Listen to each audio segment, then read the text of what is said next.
Also, I'm gonna skip the starting soon. We're not technically starting. We're back.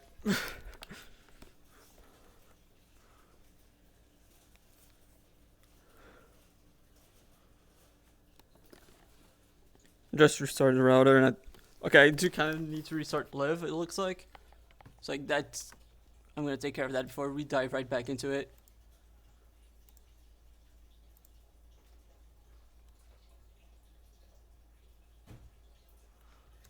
We should be back. Here, let me take a look.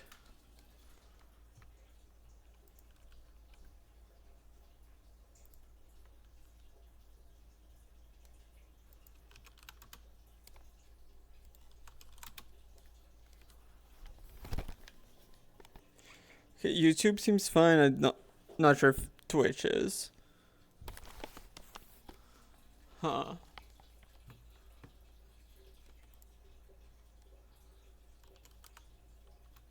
Thank you, Wendigo. Oh. No, okay, looks like Twitch isn't working quite. It seems like it's working quite as expected on Live, so I'm gonna restart Live.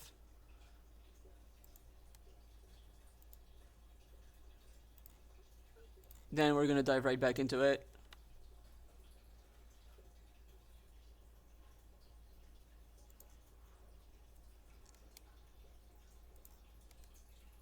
We there yet? I think maybe. Take a look. YouTube looks fine. Sure, if Twitch is. I don't know why it's not connecting to Twitch on StreamerKit. Double check. Did it accidentally disconnect it? Yeah, I disconnected it. That explains.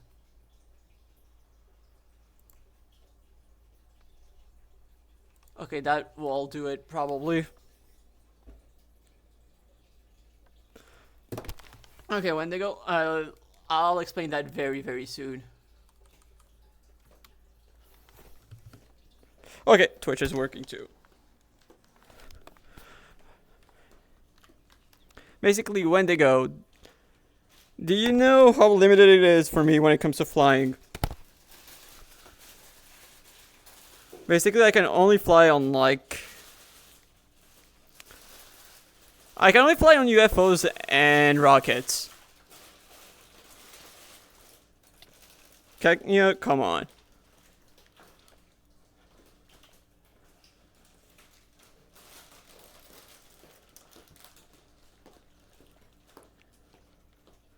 And basically, I can only fly on UFOs and rockets. And you know how slow UFOs are. And when it comes to rockets, Blastoise is also so slow that I can't even go anywhere, it just goes in circles the moment I start flying. So that really only leaves me Golurk. Golurk spawns in 3 spots. Jungle pyramids, ancient cities, and desert pyramids. As you might have found out, there's no ancient cities. We spent so much time looking for one, there are none. There's no jungle pyramids. And then there's this pyramid, where I thought, oh, I'll be able to find a Golurk. But no, it is not a desert pyramid structure. So Golurk doesn't spawn. And out of spite, I've decided to take down the entire pyramid. Because this is a scam. This pyramid is a scam. And we're going to make sure that no one else ever gets scammed again. And you know what we call a pyramid-shaped scam around here? We call them pyramid schemes. So this area is a pyramid scheme. And we're taking down the pyramid schemes of Camp Cobblemon. That is why. And I think I'm also going to get the Empress Hyman badge by doing this. I know that you watch Mock a lot, and you know that he's been trying very badly to impress Hyman. I think that this kind of dedication has to get the badge. Like, there's no way it's not going to, right? That is part of the reason why. So wait. Oh, I already had bone meal here. So like basically half gambling, half I think would be a funny bit, and half well, yeah, basically those two. Those two are the main reasons.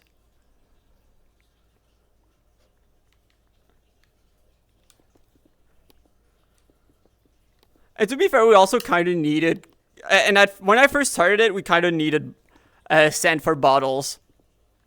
And now I know that we're never gonna run out of sand with this. Oh, yeah, the channel redeemed. Oh, that's because I skipped the end of starting soon. So because like for the starting soon screen, that's they're for the starting soon screen, so you can change how clean or dirty they are with those channel point redeems. And I have it so that when it changes away from the starting soon screen, it automatically disables them.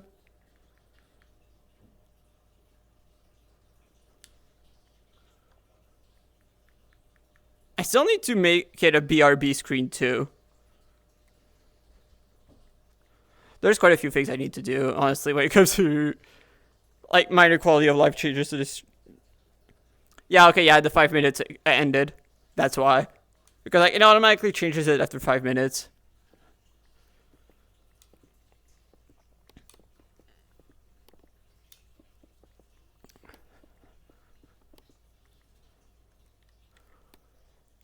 Okay, I'm gonna wait a bit before eating the last bread and finally freeing one more stack in my inventory.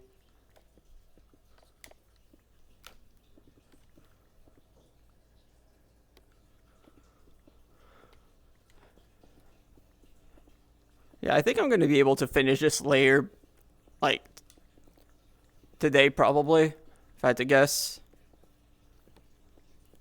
But yeah, I'm gonna need to set up a proper honey farm soon.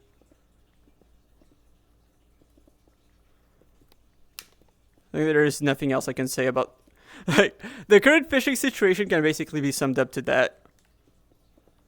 I need honey. Simple as that. Like, I need other things too, but mainly honey. Like, it's funny how rich we are in most resources, but like in the most basic ones, when it comes to the most basic ones, we're struggling so much. Like, to the point like, the most precious resource to me are like gold and copper.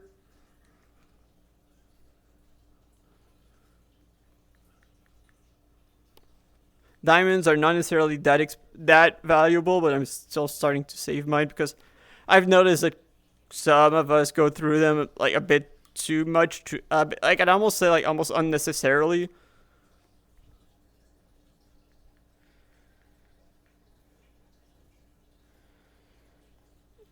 I know it spawns in the Nether. I don't remember if it spawns somewhere in the overworld, but I know it definitely spawns in the Nether. I forgot the exact spot. Oh wait, it also spawns in mansions. It definitely spawns in mansions. Yeah, I might have been thinking of mansions actually. But maybe in the Nether too, but I know definitely mansions in the overworld. Like, I'm still kind of new to Cobblemon, so like don't necessarily know all the subtleties, but yeah, I remember now that, yeah, I caught my Litwicks on Origins, and I did catch them at the mansion, like near Prelude. I know there's another spot because I'm pretty sure that. Oh yeah, there's other spots because we definitely caught it for the first phase quest. I don't know off the top of my head. When I'm looking for specific Pokemon, I tend to look up the official spreadsheet.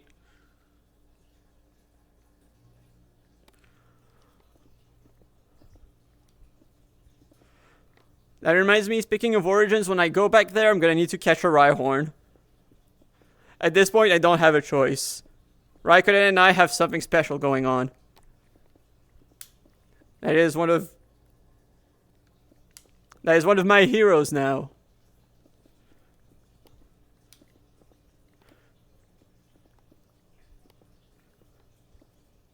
I wasn't sure if I wanted to bring back the racing skin, but in the other side, you know what? Yeah, I kind of have to. No, and I think it was a right call.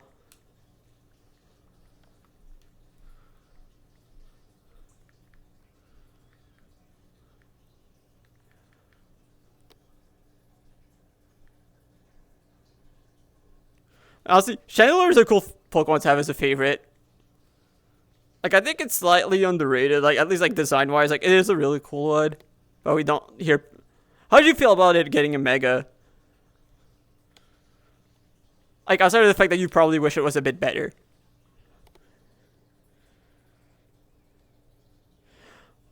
I don't think I've got room for the racing track at the school, but I know that there's going to be some racetracks on the server. And I might try making one elsewhere if I can. I know that there's a few. I know that Hazzy wants to make at least a few, and I know that there's people who are applying who also want to make racetracks. Like, I already had some. Like, one thing that kind of helped, I think, when it came to making the race video, like the Rhyhorn racing video, was the fact that I knew that racing was going to come to Origin, so I think I kind of showed that I like racing, but basically I was already having some plans for stuff I wanted to do when racing would come to Origins. And I basically got to use some of those ideas early, but some of them I don't really. Because I wanted to make sure I got the video out during the camp break, I had to rush. Like, I had to rush my. No, rushing isn't necessarily the right word, but I had to make sure that my editing was quick. And I had to definitely save some ideas for the future. Yeah, that's more how I should say it.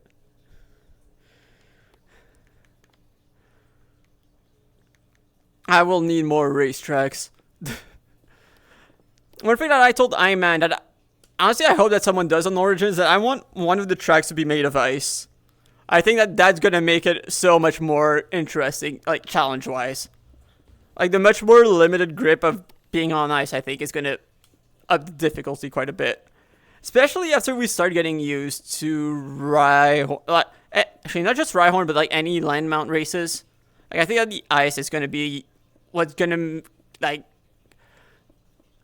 It's really how we're gonna define the good racers from the great. Like that's what's gonna make the difference between the good and the great.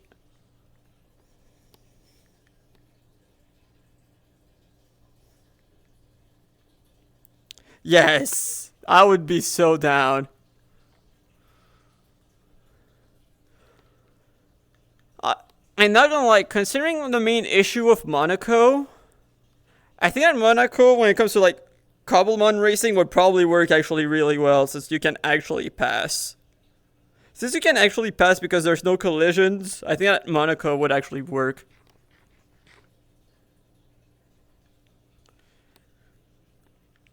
Mm, I don't remember what kind of speed Go-Goat has, but the problem is I think that if it's not fast enough, it's a bit boring. Like, Mudsdale would also be cool, like strictly visual, when you're strictly talking about visuals. But when it comes to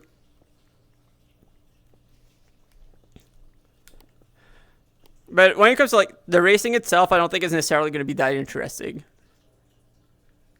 Oh, it is quite fast, huh? Yeah, 65 is actually quite fast.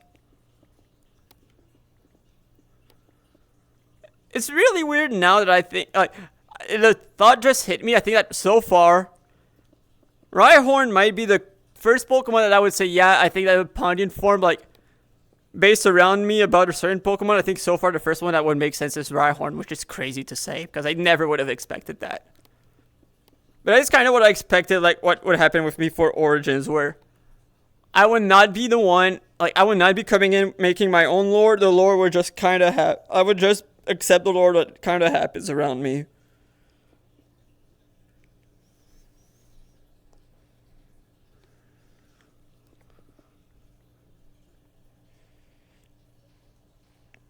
Time to fill this hole.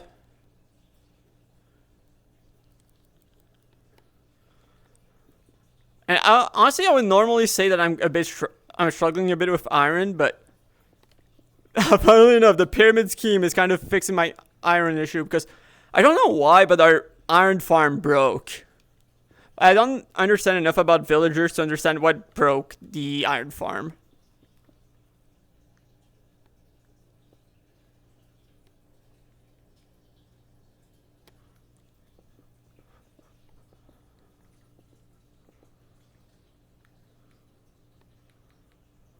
Yeah, I think that when we're gonna get a break again in camp, I'm probably gonna go in Origins to see like what I've missed. Especially because I've been told that there's a few surprises waiting for me, and I did see one of them. I did see what's outside of my house in Prelude, and that is so cool. Thank you, Atori. I don't think she's here, but that was so cool. Basically, Wendigo, my story from before I joined the pond is I used to be a champion who got way too tired of the media duties, and that is the reason why I accepted to move to the pond, just to get away from like the whole glamorous life, because I just wanted to battle Pokemon. And I accepted the role of a teacher at the trainer school, as I knew that it would be a good way to just have a life closer to what my ideal was. And to make sure that when I would get to the pond, I would not be recognized. Like, as I would be traveling, I would not get unwanted attention. I put all of my good Pokemon in the PC. So that is why, as a champion, I did not have all of my old good Pokemon. Because when I got to the pond, I found out that the internet signal was really bad, and I could not withdraw any of my old Pokemon.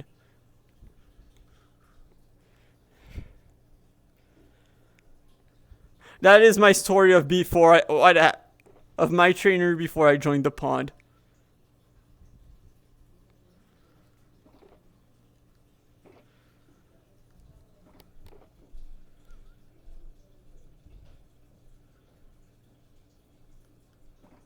Oh, this one is going to be able to store so much.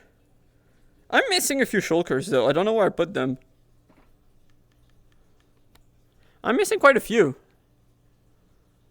Did I put them at the pyramid scheme?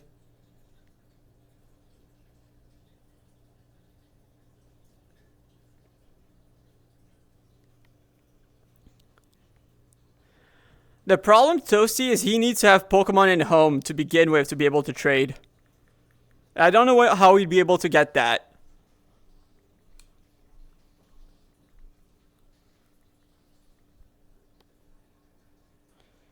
How many do you get for free? I think you only get the one Pikachu. At least from what I remember.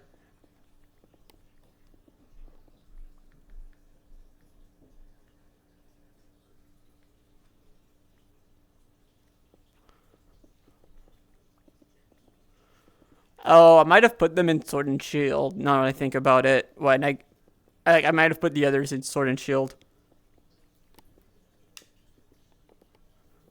That's why I don't remember them having anything but Pikachu.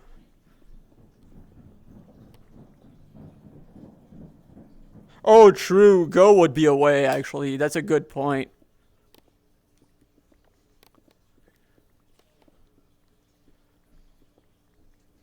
Okay, Toasty, that was a good shout. That's how you can tell I don't play Go.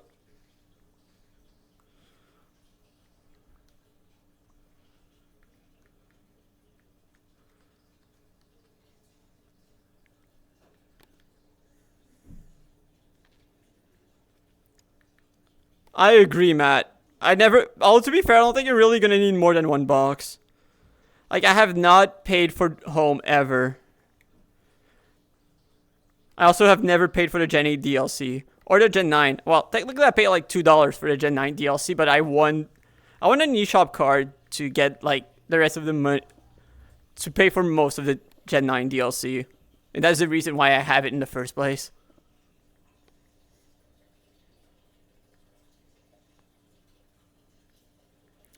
No, there's no breeding. There is no breeding in Origins. And it's a good question on how that would work. I don't think it wouldn't necessarily work because I feel like they would intentionally make it so that you can't just breed them to obtain them. And also, even if you could, like, you probably would be better. I think that we'd kind of be told to, like, you can breed them, sure, but do not trade it to people. You have to earn them yourself. I think that's kind of what would be going on with that.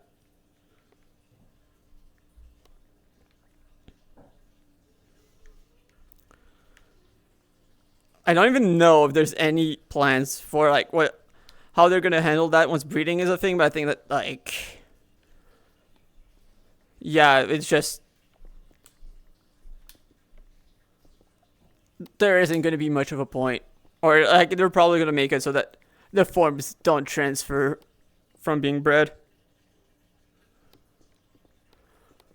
If that can be done, and if I had to guess, it probably can.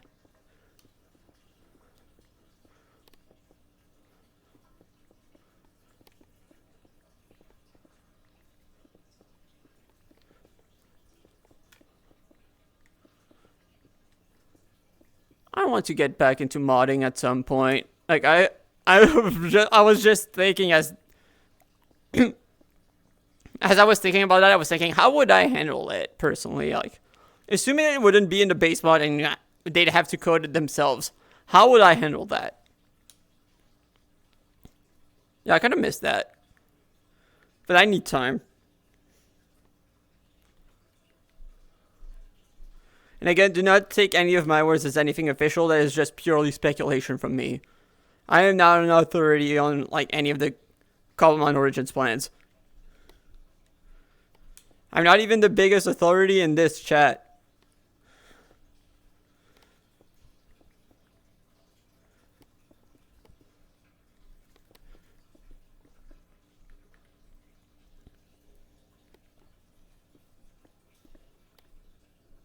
I feel like I've probably missed quite a bit on Origins while I was gone.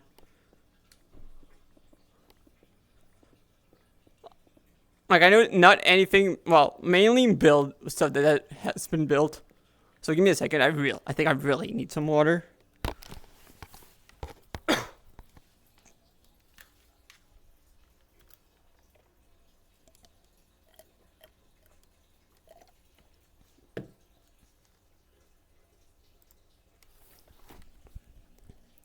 Hi Draco, how are you doing?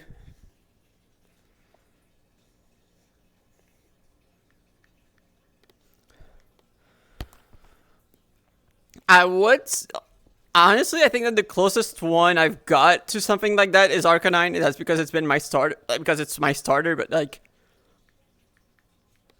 as weird as it sounds, like most of my lore, at least when it comes to Origins, has not really been Pokemon centered and tends to be way more like people centered, if I had to say.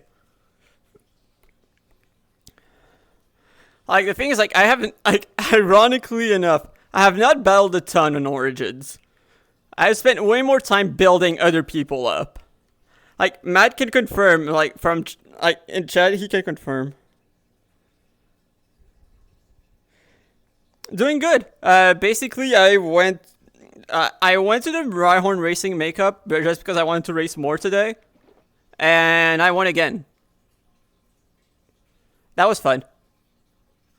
And there's progress. Like I'm not gonna say that it's a ton of progress, especially because it hasn't been that long since I've come back to taking this pyramid down. But there's been progress.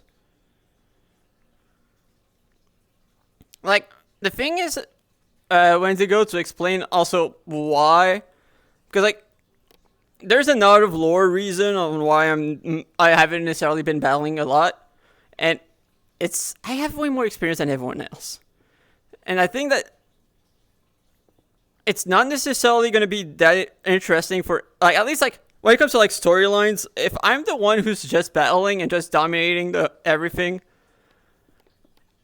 well, I think it would be entertaining if I did it, like, in the most obsidian way possible, but for the pond, I don't think it really works.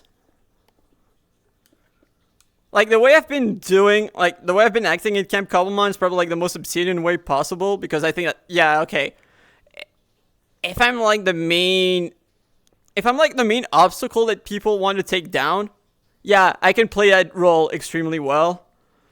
But like, if I'm the most experienced person, like, it's not very Pondian fit. Like, it's hard to make that entertaining while being extremely Pondian. So instead, I just thought, okay, being the mentor is probably the more interesting way to approach it.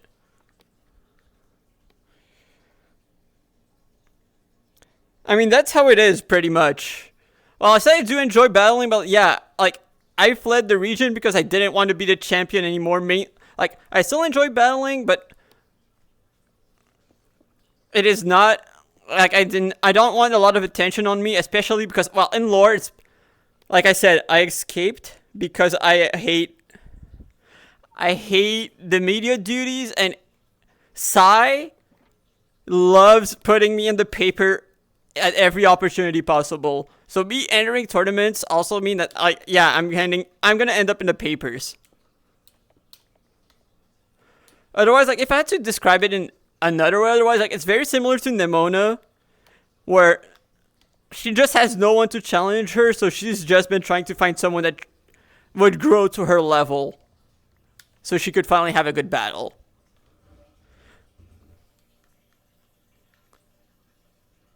I think that's probably the best way to, like, if we describe it to something that's already existing in Pokemon, but just taking that to the next level.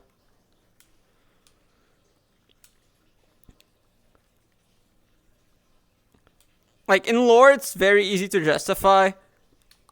Out of lore, it is also quite easy to justify. Like, I think that for, like I said, if I was Obsidian, like, I think that it would be very Obsidian to just, like, go in as the Dominator and play the role of like, yeah, no one's ever gonna take me down. This is way too easy, and just continue like that. But instead, the trainer school, I think, is something that works way better.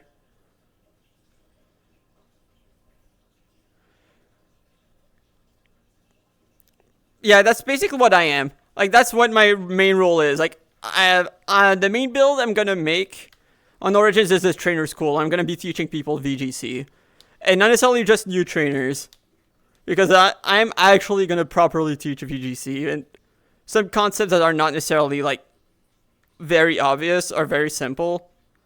Like, I'm definitely gonna start with simpler stuff and then just move up from there.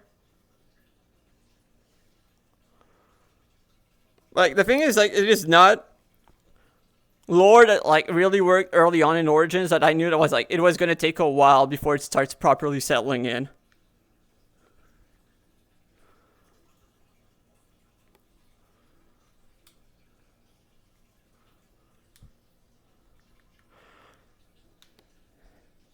And with camp, like, yeah, it's been much easier to be able to just, especially after I've been out of Desperation Hour duty, it's been much easier to just properly give myself a role, like properly understand what my role is without necessarily like keeping myself stuck into something, and just play into it. Like, I've been enjoying playing the overly cocky VGC player.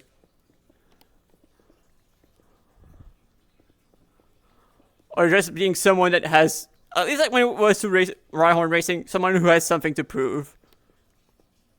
Who always comes in with something to prove.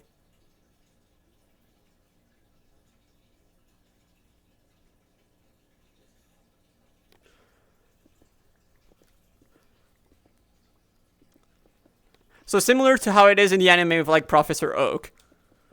But you see, that's not how I want to imagine it, because we hate Dondozo around here, and I want Dondozo to live in the prison, in the prison in the PC.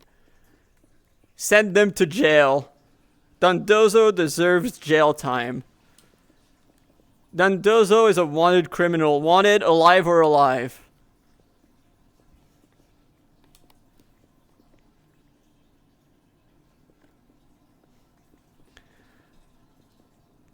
And yeah, like, for me, like, when I was like, okay, former champion turned teacher, how do I justify the fact that, like, I would have some, Pokemon?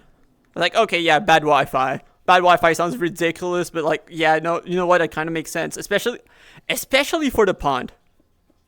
Because, like, it is not supposed to be a technologically advanced civilization.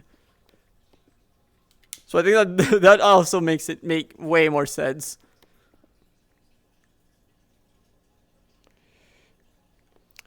Well, Matt, it is crazy, but you know it's true. Skulk Factory. I don't think I have to say anything else.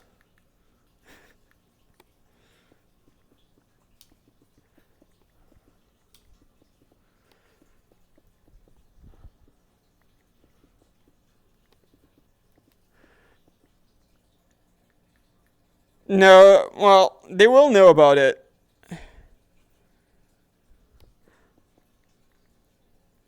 What do you mean, fine, Matt, making us look like we're poor. We are poor, or at least we were. I don't know. It might have changed in the past few weeks since I've been gone, but we've been poor.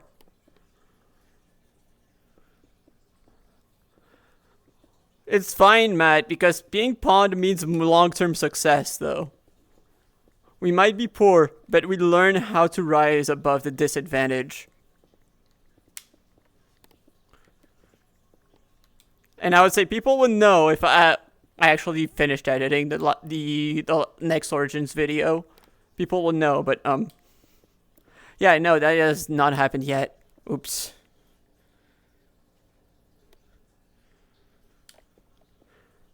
I'm so sorry I could not finish the best piece of pawn propaganda before the next wave of applications.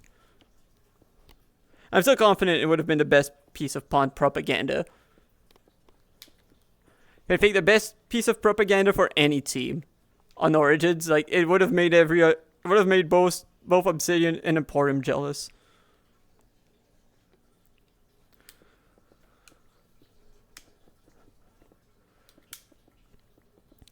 It might be.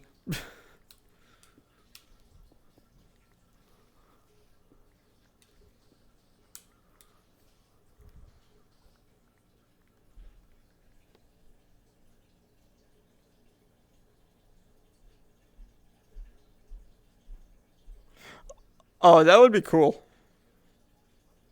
But yeah, unfortunately you can't join. That's unfortunate.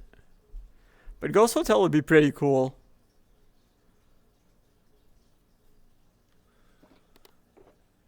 I need to figure out where my other...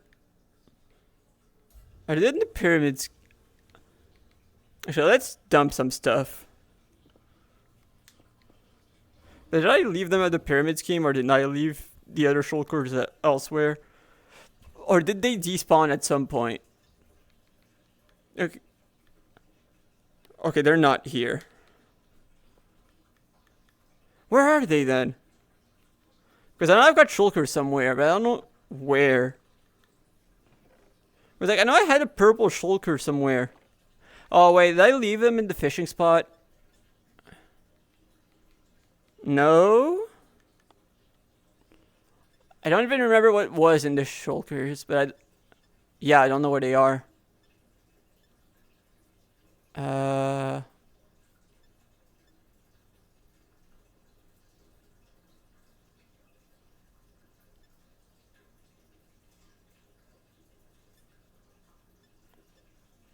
Here maybe? Probably not though.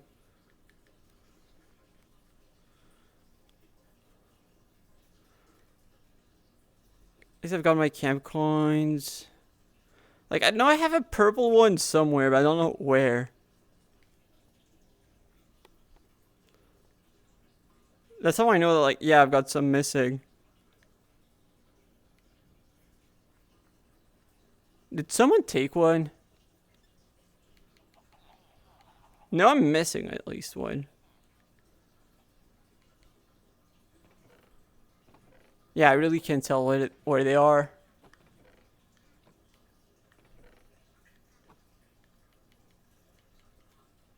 This is why I need to make a base. This is why.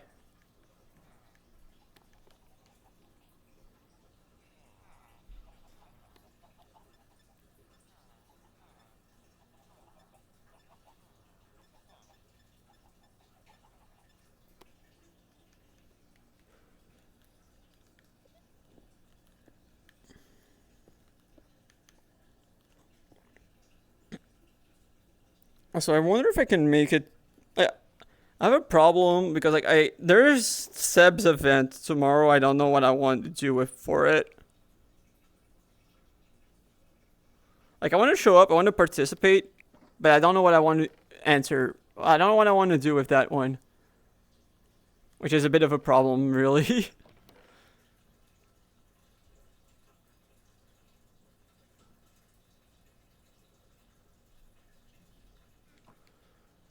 Because like it's a fashion show, but I don't know which. Like I think I might know which Pokemon I want. Like it's a fashion show where you're pairing yourself with one of your Pokemon, but I don't know which Pokemon I want. I think I might know which Pokemon I want to do it with, but I don't know what I want to do, especially that will like look interesting slash unique.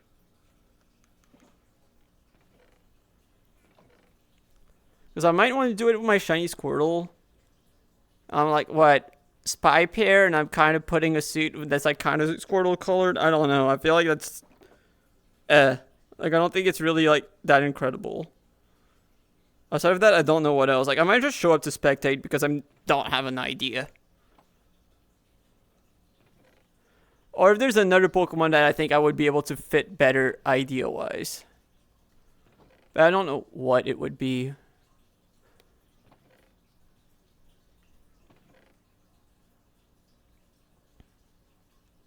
Which is where the problem lies. There's not much here. It's pretty empty. Oh, that one has a lot that I need to take care of.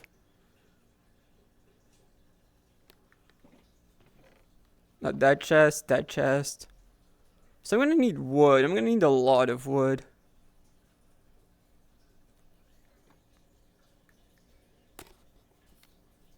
Yeah, but what would I do looks-wise to match the Rhyhorn that would be interesting to show up with? And I'm gonna say the race suit does not really work.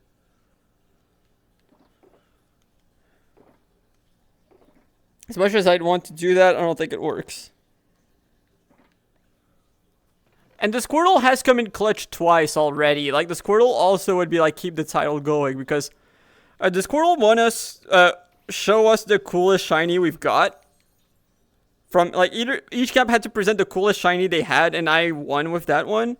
And also like the 3 shinies that best represent camp was also this Squirtle. So like I think like the idea you had of like keep it going, I think that the Squirtle would be a good example of that one.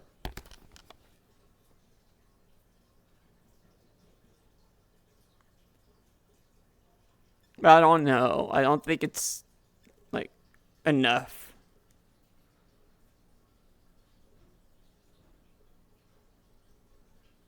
This one, this one, this one. This one is too full. Wait a second. I realized which one okay, no. Okay, thank God. I still have this one. This one is the one that I really don't want to lose. Those are the main 2 I don't want to lose.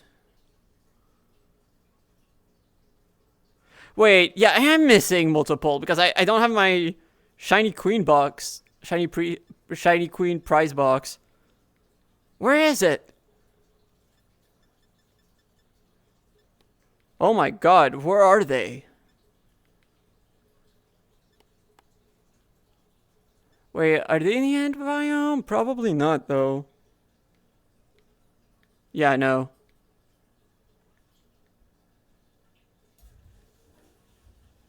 Nope. I don't know where they are. I think someone might have taken them. Maybe when I was fishing, actually. Like, you might have gone to someone by accident.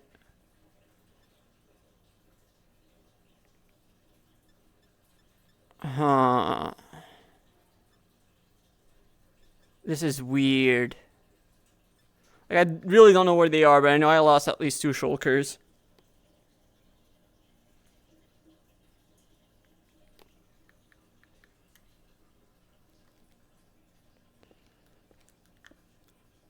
Possibly more.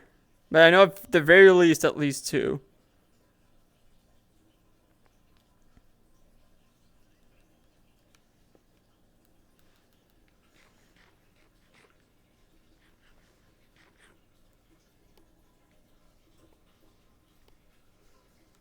Classic bot. Wait a second. That's really bad that I lost it. Because I know that I had like my enchanted golden apple bait. Wait. Yeah, I'm being... Okay, that is pretty bad.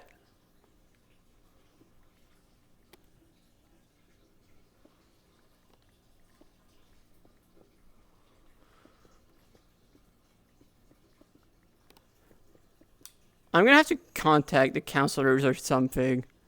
First, I'm gonna see like if anyone in our camp has seen it, just in case. But like, pretty worried there.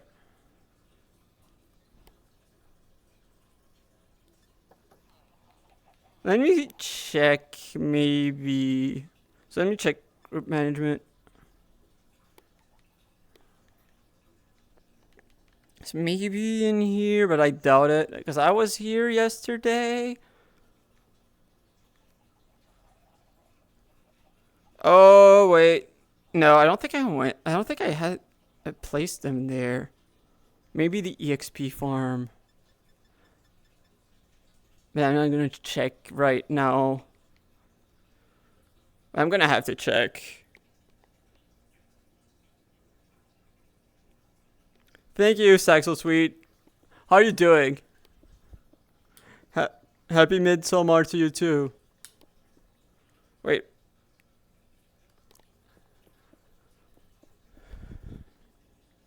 Welcome back, Toasty. Yeah, now we're panicking because I'm pretty sure I lost at least 2 shulkers. And one of them had a full stack of like triple enchanted golden apple bait. I don't know where it went. Like, if anything happened to it, it might have been that it despawned when I was trying to pick it back up, which would have been absolutely criminal. Which, honestly, I wouldn't even be too surprised because the ground items despawning tends to be so random. Or sometimes it will just despawn every 5 minutes, and sometimes it's just fine. I probably could, but I don't know where I would find it. Maybe last night. Oh my god, I was in the middle of editing yesterday's recording. Oh my god, that's going to be looking through 4 hours of footage to look for the specific moment. Oh my god.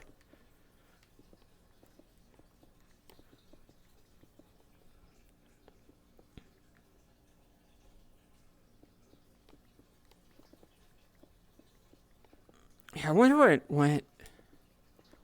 Did I put them in a chest or something? I doubt it. I doubt it.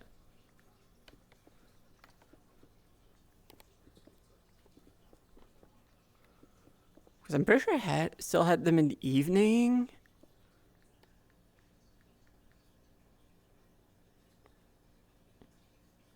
That sounds good.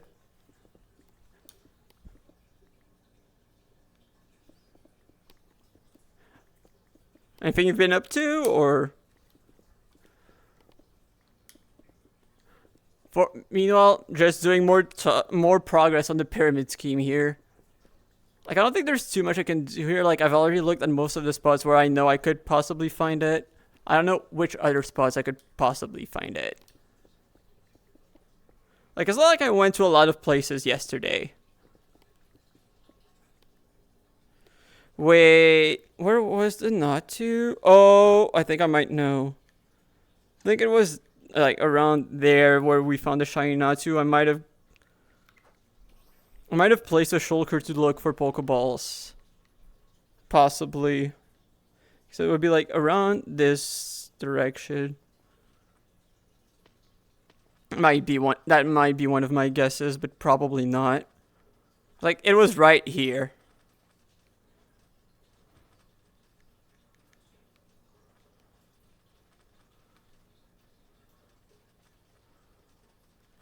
What's the purple box again? I think it might be Battling 101 or the Survival Guide.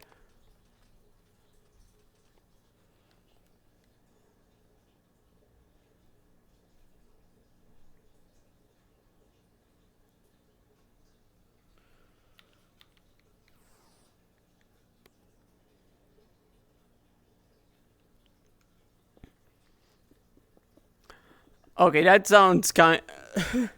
Now that sounds like one of the weirdest descriptions I've heard, but that sounds really fun.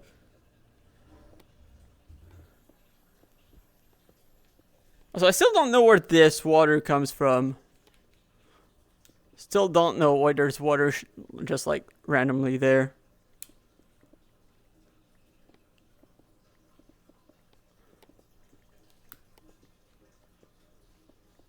So you know what I might do?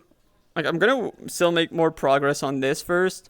I think I might go back to Big Sprout to try to get some honey and, well, fish with one of the stacks I've got currently, like when the stacks of beta are still there. Then go, and then hope, like wait for honey to show up as I fish. I think that might be the way to go. I'll be streaming Origins once I get back to Origins, yeah. Like, I tend to, especially when I'm in the middle of editing something like I was before camp, I tend to not stream too often. I tend to stream like once a day. Well, no, not once a day, like once or twice a week. And then usually try to focus more on editing.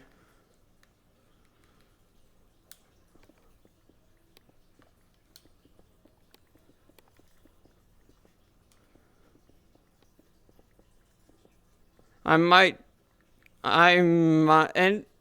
yeah, I need to make sure that like in the future I have ways to make it quicker to edit. Like, I might focus a bit more on the narrative, because like I think that, like the more technical explanations are part of why it takes so long to release videos. Because like, if I go too on the technical side, I have to make it visually appealing, because otherwise it's extremely boring to watch through.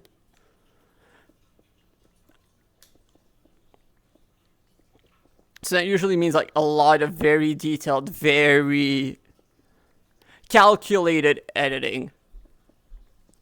When compared to something that's naturally like more action-packed, it usually is much quicker to edit. Like the racing video, for example, where like the races, I did not necessarily have to do a ton.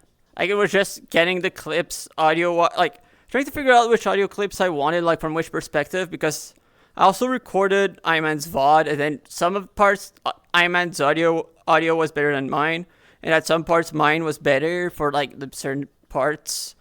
Then including some replays for like some spots where I thought it would make a big difference quality-wise. And then honestly, like when I get to use raw footage, it tends to be pretty quick. And that's a video where I managed to use, like, to get away with using a lot of raw footage. With, like, most of the competitive stuff, I tend to not really be able to do just that. Especially when it gets to, like, team building stuff. Like, the bells themselves, like, especially with how I'm making the next video, I don't think it's going to be as bad. Like, the moment we get into more technical stuff, I kind of have to put more effort in the visuals and just, like, keep people interested. It's kind of why I also want to be able to just diversify a bit.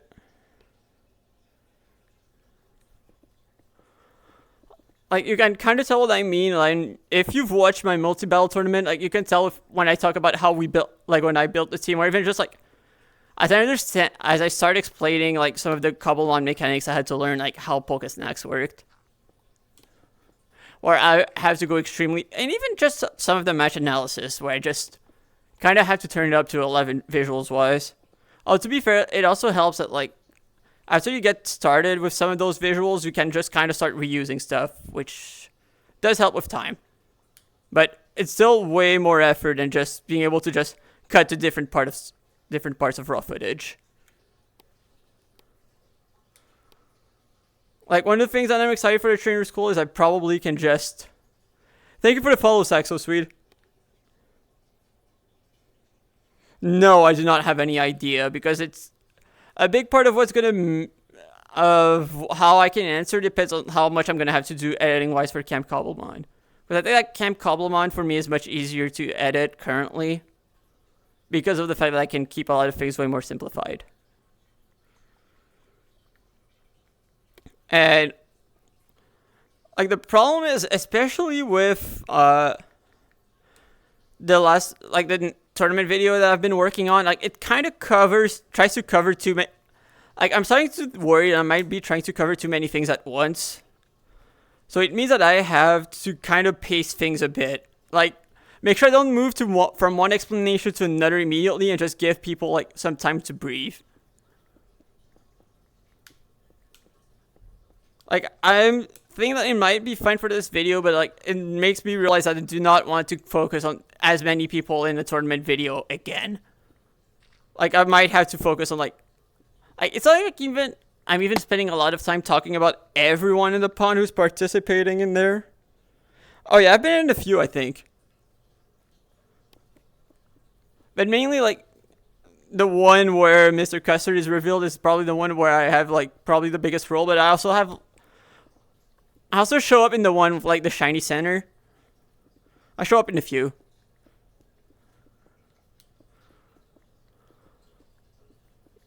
But basically, like I think that, and it also helps that like it kind of explains some of the different teams that can be run in the Cobblemon meta, but like there's a bit too much going on, I think.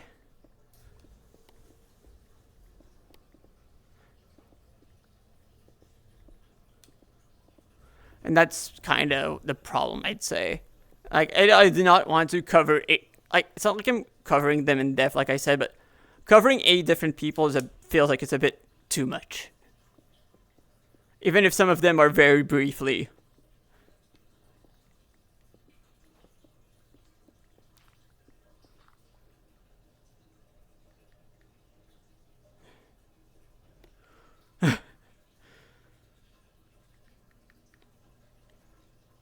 Like, Matt is definitely, like you can tell there's there are clear people I focus on more in the video, and that's good. That's fine. And some of them I go through very briefly, but I probably would probably try to cut it. Like, might even try talking to people to just get a second opinion on whether it's too much or if I should cut or not, but we'll see. Yeah, like the main 3 I focus on are the 3 that did the best. Like, even the duck section feels like it's kind of just about as much about Mason and Matt than it is about Duck. And the thing is also, like, I think that, especially as I go too much into the explanations, like, it just ends up being me yapping a bit too much about how the meta works, and it's not really what I want to truly talk about. Like, it is just about as much about the people involved and it is about the teams and all of that. And with some of them, it's just, I can't really work. Like, I can't do that directly. Like, especially when a lot of the building has been done, like, off camera, like, in text chat on Discord or without me really knowing much. It's really hard for me to make anything interesting. Which is why Mike was probably, like, the ideal person for this video.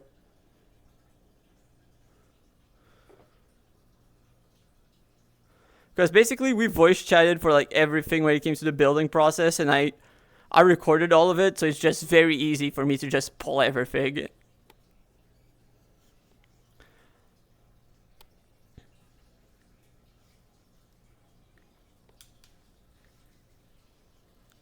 And that helps a lot. Like, I don't want to be spending 30 minutes just explaining the teams that people brought again. Which is kind of what I'm doing, but like I say that that's what I'm doing, but no, like half of it I'd say is probably just like slice of life stuff, if anything. Like building up towards the tournament. Like I probably have like a good 10 to 15 minutes about the Skull Factory and Matt being nervous about the tournament and that kind of stuff.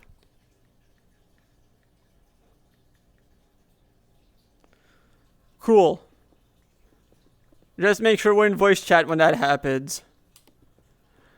Also, one of my big problems is the fact that I'm kinda starved for storage space, which forces me to do some very awkward things when it comes to for the raw footage to edit.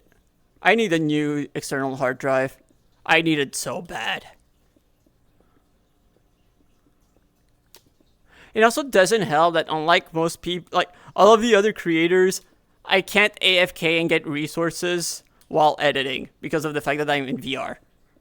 It's like, I either have to be on the server or I have to be editing, but I can't do both at once. Like the only time I think that like I've managed to do that, and honestly, it was so productive when I could do it, was when I was building on the creative server. Just having the timeline so I could start cutting stuff as I was building on the creative server, I was like, oh, that's why people can get stuff done. That's why everyone else can get editing done and do other things. That's why I feel like I'm falling so far behind. It's because I'm kind of shooting myself in the foot when it comes to that specifically.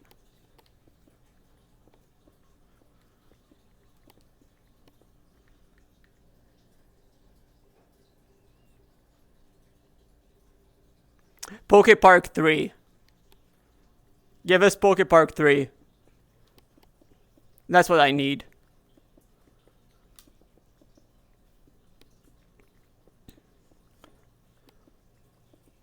Or more stadium mini games. Stadium mini games are peak. But then again, that's kind of what Poke Park is. But the mini games are not. I think that some mini games more stadium style in the Poke Park game would be so good.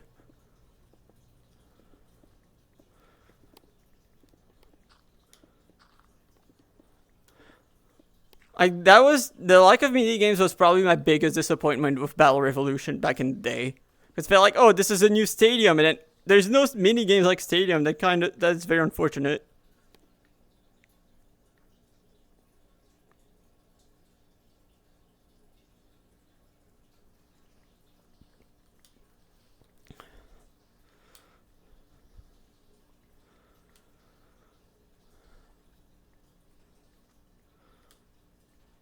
So it is so funny how, after all of the stories about Camp Vulpix, I end up going to camp again. That's like the funniest outcome possible.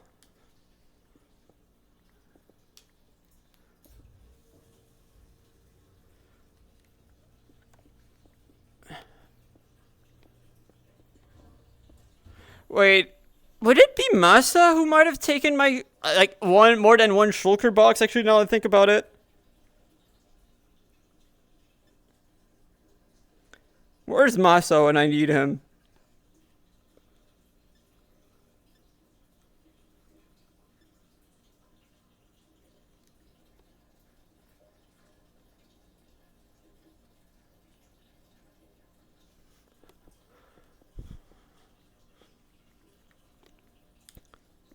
Also, I decided to try Mega Metagross on Champions today. Like, I decided to open the game, like, okay, can I get something in, like, from Reg MB?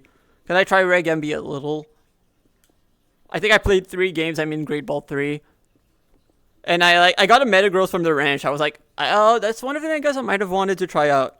I don't think that the set I'm running is any good. Like, I went for Body Press, Iron Head, Bullet Punch. I don't think it's necessarily great. At least that set specifically. Yeah, I know.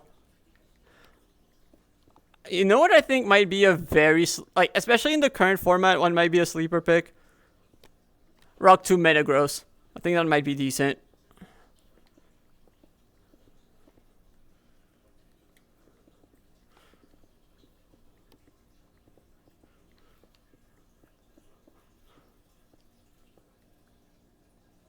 Yep. Pokepark is basically like a mini-game focused Pokemon game. I think it was the first Pokemon game that also had like real-time battles.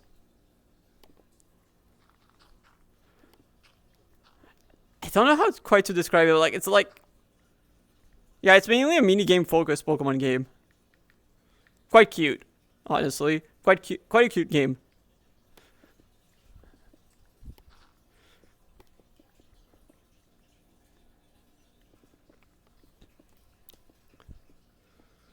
I've heard that the second one is amazing, but I've only played the first one.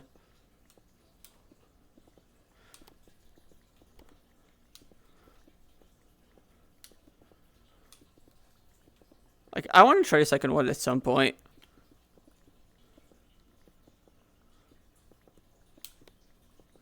But I'm busy. I've been way too busy.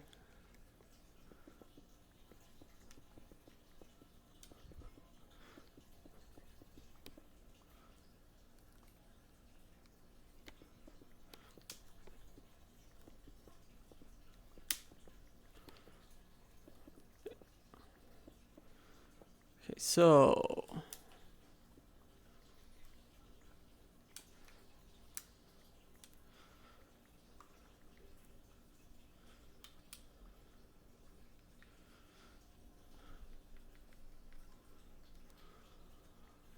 yeah, I'm gonna have to contact one of the counselors about. Yeah, no, I don't mind. Oh, and another mystery dungeon would be so cool too. I love a mystery dungeon. We're so overdue for a new Mystery Dungeon game.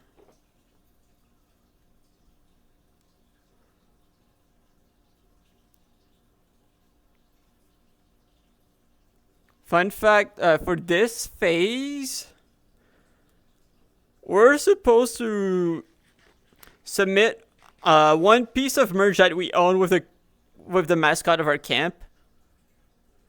And mine, my piece of merch, because I realized that, oh wait, that actually works, is actually the box of Mystery Dungeon Explorers of Time.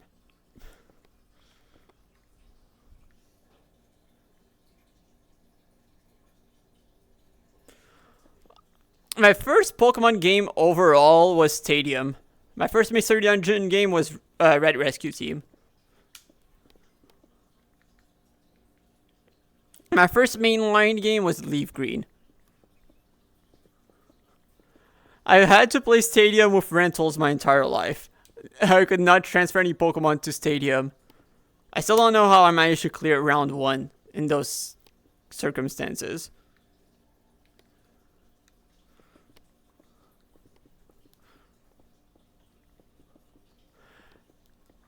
I'm still surprised that, then again, I had to be an adult before I could clear round 1. But it's insane or almost an adult. I forgot if I was an adult yet or not. But it's crazy to me looking back that, as a 10, 11-year-old, I came so close to doing it.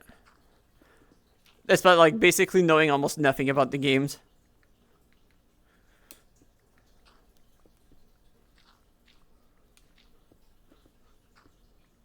I think that's kind of what made me learn a lot about battling as a kid. I basically had to bring a fork to a gunfight. That's, I think, what basically playing Stadium with rentals only can be best described as.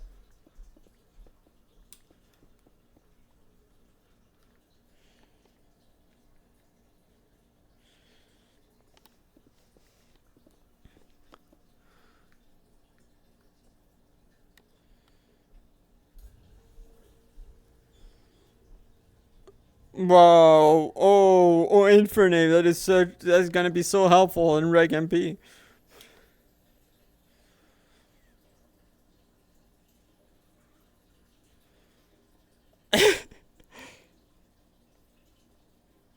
I've played Shadows of Almia. I actually enjoyed it quite a bit. It is a fun game. I remember watching my friend play through the original Rangers on the school bus. When I was in 6th grade. And yeah, then I got Shadows of Almia, I think 7th or 8th grade.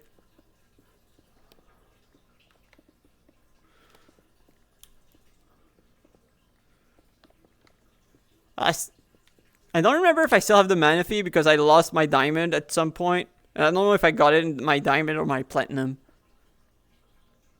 And wasn't there an event for Darkrai in that game too?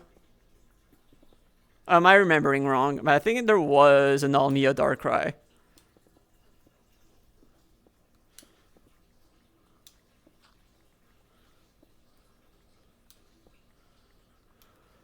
Okay, the most niche thing I remember playing on the DS was PvP battles in Fire Emblem Shadow Dragon. That was really fun, but really bad because there was no anti-cheat. So you almost always ran into people who were actually cheating.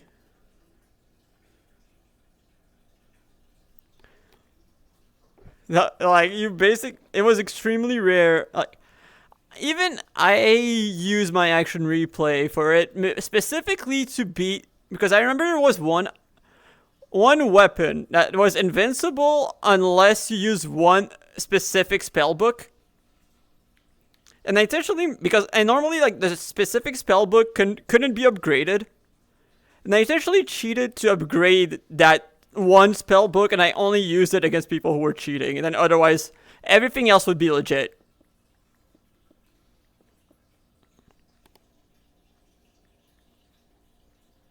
Oh, which one would...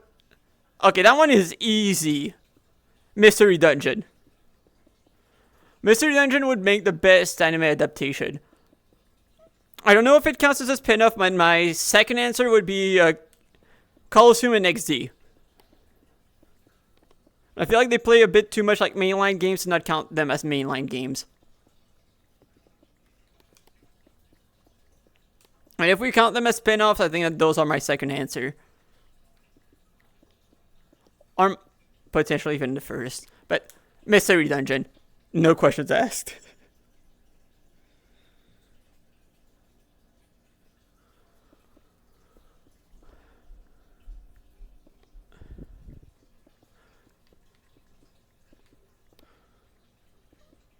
Also, I will, since we're talking about spin-offs, one thing that I will say is, what was it? Pokemon Duel probably has the most underrated soundtrack of the entire franchise. It is so good. Like, for a game that no one remembers, including me, the soundtrack goes way too hard.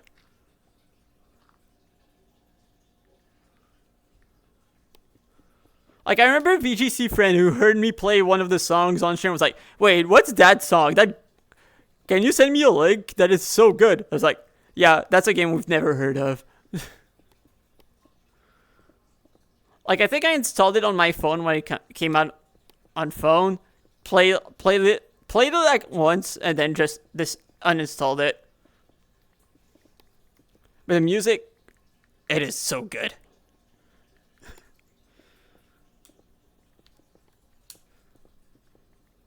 I will be surprised if I never used it in a video, but I've actually used tracks from Duel before. Wait, I know which game I would want to see as another copy of. Not kidding. Actually, I'm kind of kidding. We need a second Hey You Pikachu. That is the best game of all time. The best video game of all time. We need a second one. I still can't believe we've got a second Pokemon Snap. That came out of left field.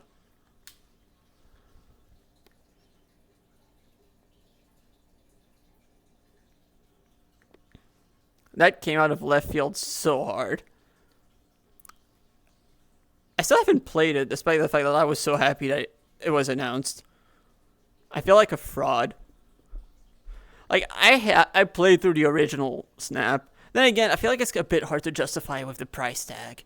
Like, it is a much higher price tag than what I got the original Snap for. Like, it's like, it looks like a fun game, but is it like, especially Canadian dollars wise, like, is it an $80 fun? Like, is it $80 fun? I don't know. I really don't know. Yes. Shadow Lugia was so... Shadow Lugia... Actually, that and the second movie is why Lugia was my brother's favorite... It still is my brother's favorite Pokemon.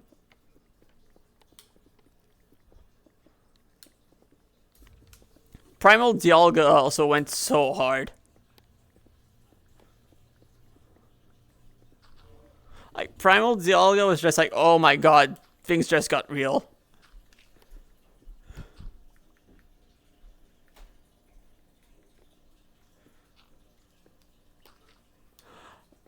Like, it is so funny how Primal Dialga, despite just being a recolor, went so hard, and then you get Origin Form Dialga, and you just go, yeah, it exists. That is still so funny to me.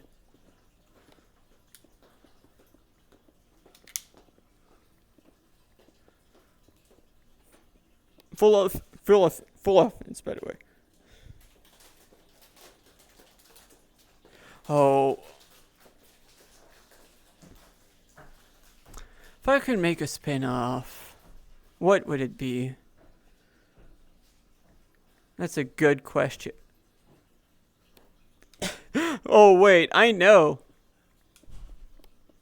We get a proper Pokemon racing game.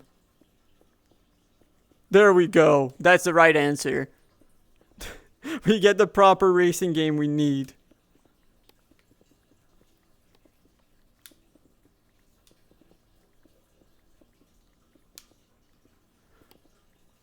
Rhyhorn Racing, the full budget game.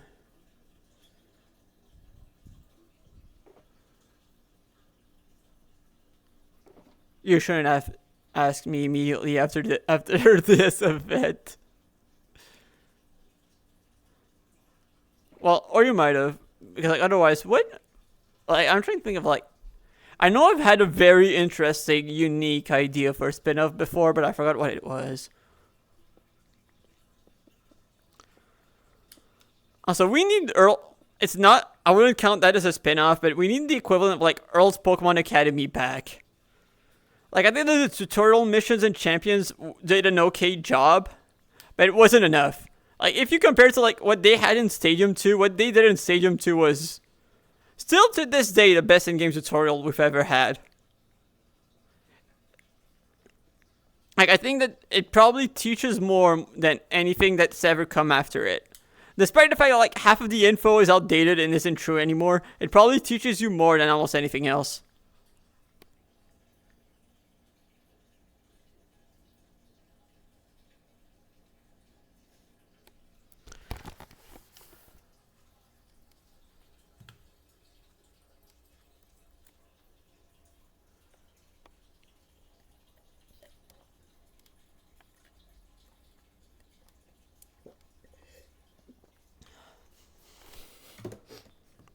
Not gonna lie, I don't even think that like in character lore for Origins, I don't even think that it would really work as something that would make sense. I think it might have been just like I think the way that would make the most sense is just a way to still keep scratching the competitive itch. If anything, maybe.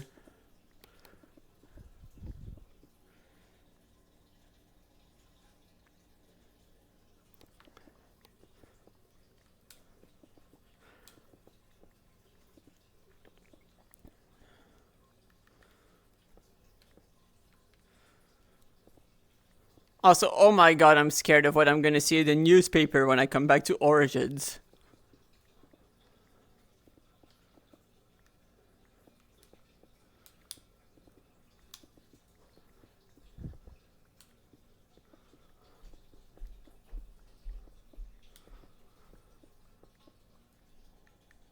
But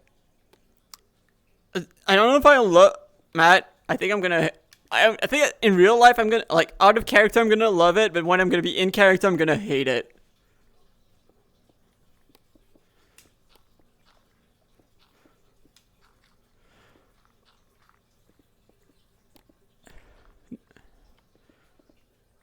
Like it is so like that part of me is like so funny of like how in contrast it is, but like in almost every other part of like my Origins character like is almost a parallel of myself, but like that part specifically is just like almost practically opposite. Like yeah, no, give me attention. I want attention, but to everything else, it's like yeah, no, it's pretty accurate. But like yeah, no, I'm like not as into battling anymore, so like I do kind of want to be able to do more than just that, and that's kind of why I don't want to necessarily make battling my whole thing, even if it's like.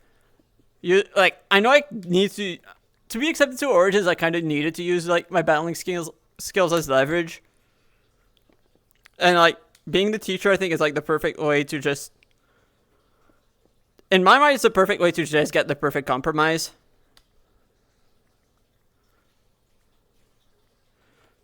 Like being able to tell interesting stories and without necessarily being me always competing.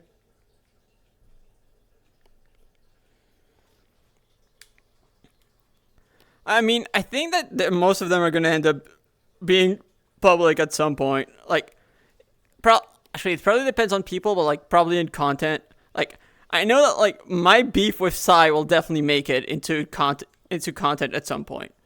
Like, it is such an important part of the lore, of my lore that like yeah, like the beef between Sai and I, that it is definitely going to be mentioned at some point. Like, I came very close to talking about it when it comes to the current video I'm working on, but like the video's already so long that I don't want to take too many. I don't want to go on too many tangents. Like I think I might be, because like I'm probably gonna make a video about when I built the school, and that's probably when we're properly gonna be introduced to my beef with Sai.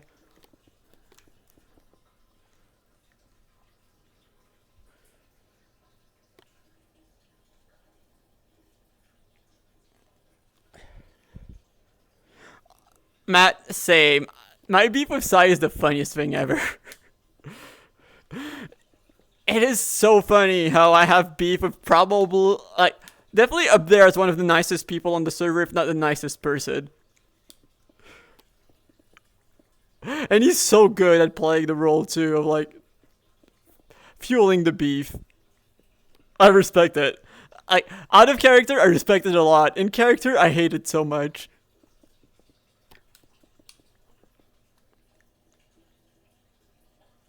Same.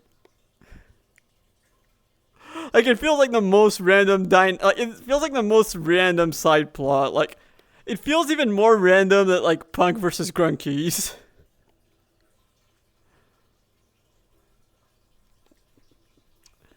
Like the most intense, like up there is one of the most intense beefs that's sort of just like the biggest side plot.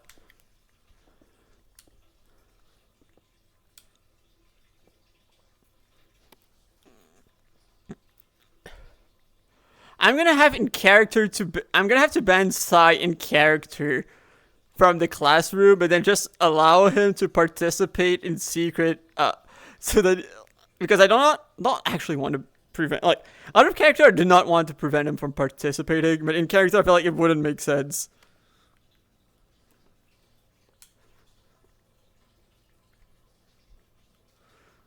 So we're gonna have to figure out a way to make it work because I feel he'll agree. And I think that there's probably a solution that we both can come up with that would be absolutely hilarious.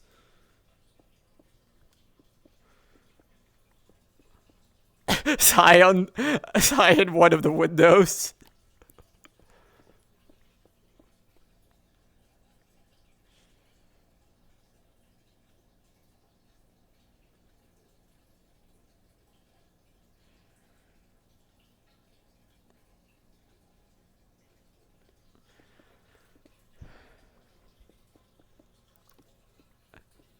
What's the story with the beef with Yarrow, actually?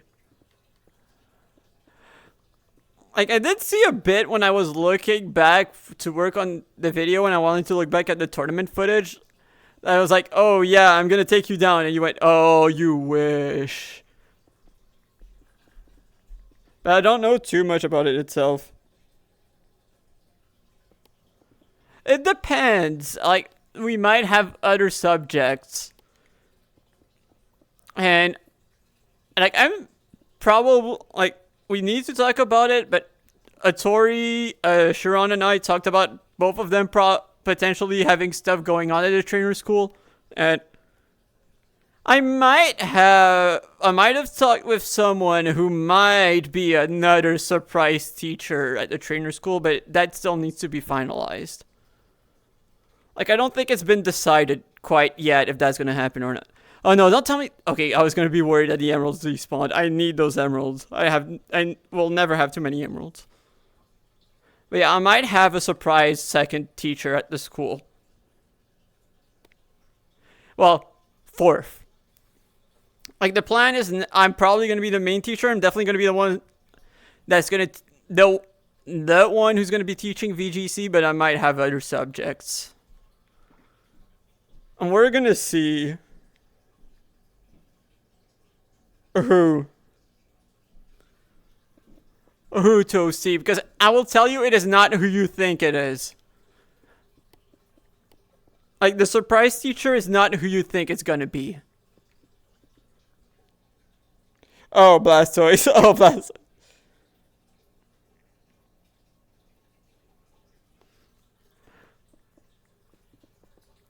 Oh, I do not really need the minerals. Like, the emeralds are kind of needed for the villager trading. But, like, all of the stone and all of that, not really. It's really to take down the pyramid out of spite. They're not gonna give me Golurk. I'm gonna take down the pyramid scheme. If a pyramid is a scam and we don't want people to get scammed, it is our duty to make sure that no one gets scammed ever again.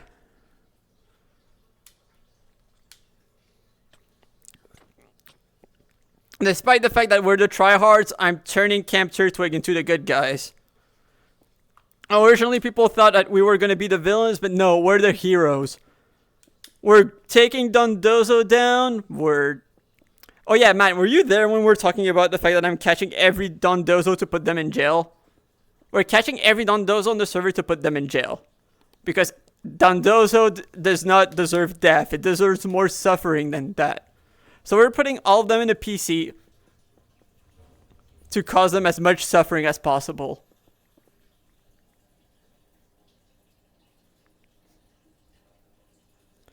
Cool. So remember, always slander Dozo. Here we love to slander Dozo. The funny thing is, it's for a quest called Super Fan, but we're gonna be the Super Haters. We hate on Dozo.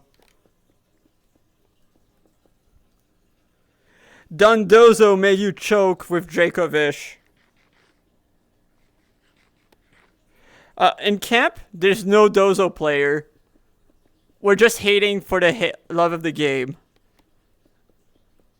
Because we need to catch up, as many of the same species that only shows up as rare or rarer, and we're going to be fishing a lot, so we figured that Dondozo would be the best pick. And also, since we don't have any real Dondozo fans, but we have a bunch of Dondozo haters, we decided that, yeah, we're going to double down on hating on Dondozo. As we should, really.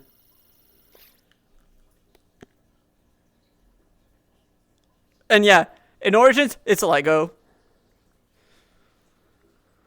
Just remember to always hate Dondozo.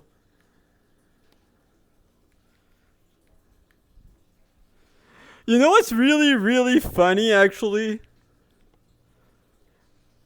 One of my VGC friends said, this morning, which I laughed so hard considering that, I thought of Lego immediately. He said, if you use Dondozo, you probably unironically think that 6-7 jokes are funny. I was like, oh my god, he clocked him. I agree, Toasty. But you see, I hate Dondozo more than Tatsugiri because at least Tatsugiri has a kind of cute design. Dondozo does not even have the design going for it. I know, Matt. I know. I laughed so hard because I'm like, oh my god, he clocked Lego. He clocked Lego so hard.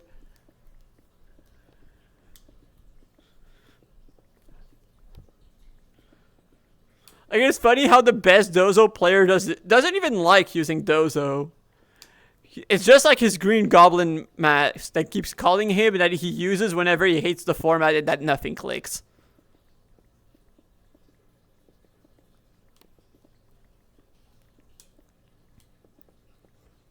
Not even Dozo's best player likes Dozo.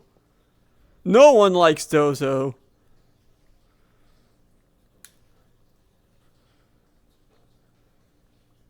Never forget that.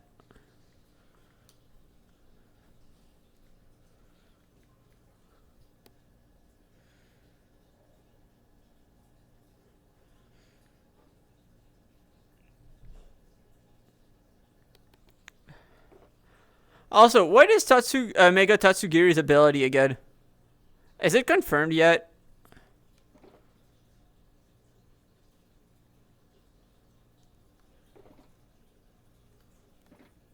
Time to pick some stuff up.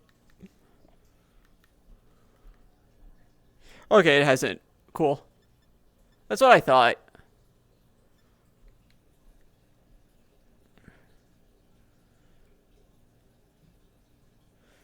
You know what would be really, really funny? If Mega Tatsugiri got Truant.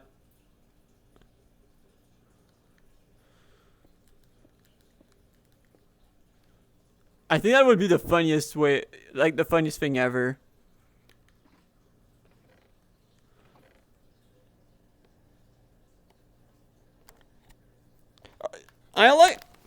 Honestly, Wendigo, I like Kingamit's design.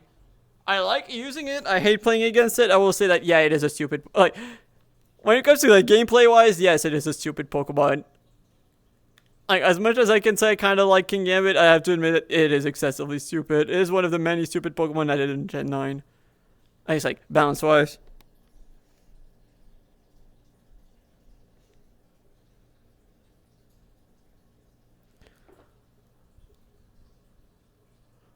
Like, I think that King Gambit is a cool design, but yeah, it has a lot going against it. I will still, like, I cannot argue against that.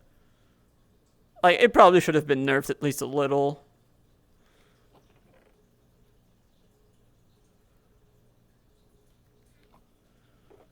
I thought it would be worse than it actually is without Terra, honestly. I thought it would be worse. So, you know what? It might have been okay to not have nerfed them yet, but yeah, it's gonna need one eventually.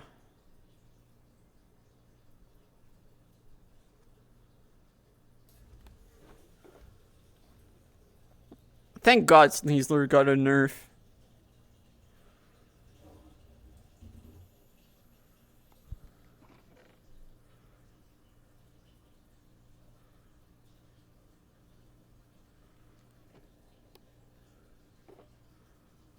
Okay. Okay.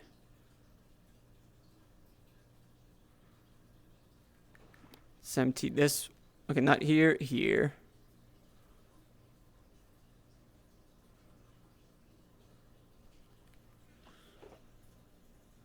Four. This one is empty. This one's empty. This one's empty.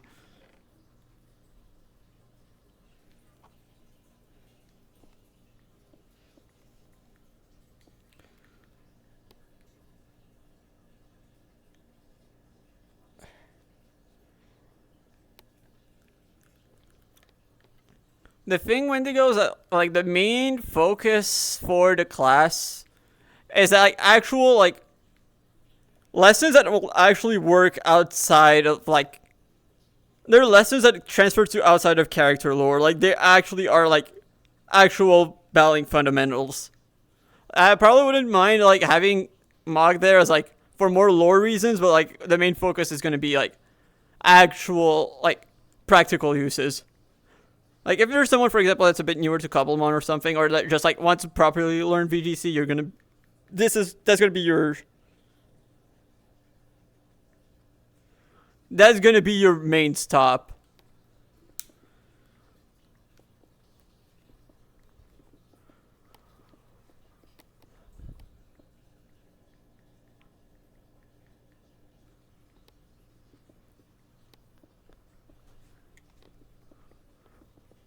So like it's really gonna depend on like what can be taught or what can't be taught. And like I will be cool if like people just hosting their own extra classes as long as they don't.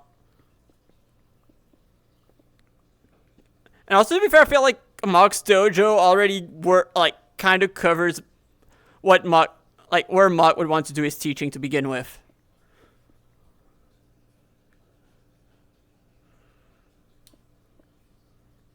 And also, I do not want the school to be excessively massive.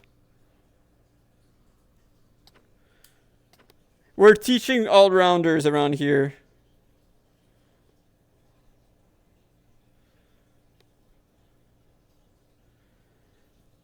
Honestly, I think that for Goldango's nerf, like, because I said discussion about the Goldango nerf, I think they should have done one nerf or the other, not both. Like, both was unnecessary. But I guess they kind of wanted to make it closer to what, like, Leaf Storm or Draco Meteor was. But I think it kind of only needed one of the two and not both. Then again, I don't think it's really good. No, actually, it is going to be quite bad for Goldango. No, I was trying to say it's not going to be that bad is a bit of a lie. But it did feel, at times it did feel like Goldango was just, like, unrestricted Calyrex. Unrestricted Calyrex.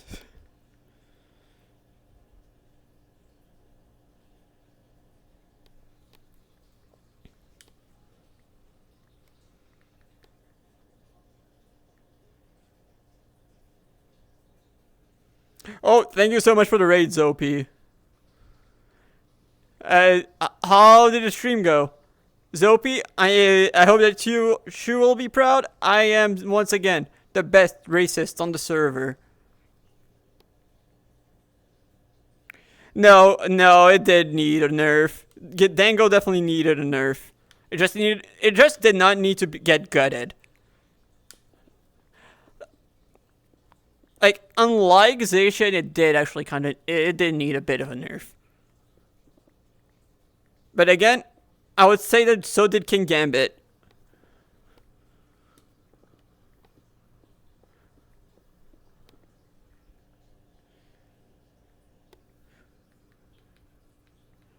And there's gonna be more racing tonight, but I don't know if I'm gonna be live for that. Probably not, if I had to guess. Yeah, I'm gonna have to figure out what happened to my shulkers, because like I did lose like at least 2, maybe even 3 shulkers, and I don't know where they went.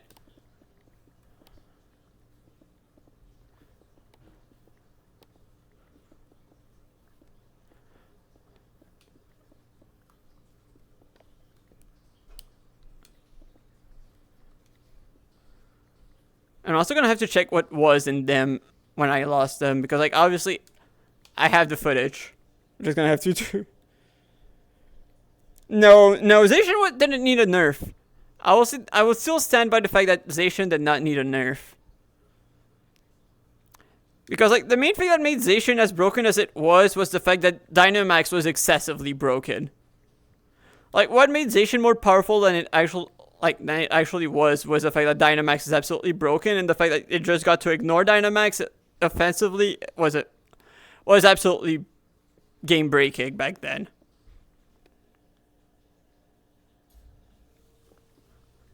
I will still stand by that. And I will also say that both Calorexes were not nerfed hard enough. Make them lose the unnerve. Just give them the Grim Neigh and the other one. Chilling Neigh. Just give them both of those. It was very good, but I don't think it was absurd. Especially compared to the other broken ones.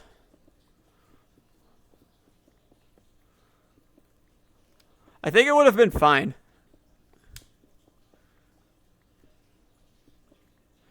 Like, even in Gen 8, when there was like the one format with one restricted, one Dynamax. No Dynamax. I don't even think that Zacian was the best restricted. Like, it might have had the best results, but I think it just took way too long for people to realize that, oh, Calyrex Shadow is better.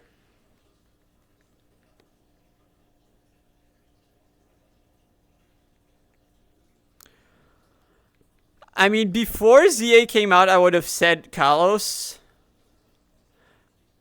Now, I don't know. Like, because like the thing is, I'm glad that they skipped Unova, because I don't think that Unova needs to be revisited. Actually, you know what? Galar. Yeah, I would say Galar.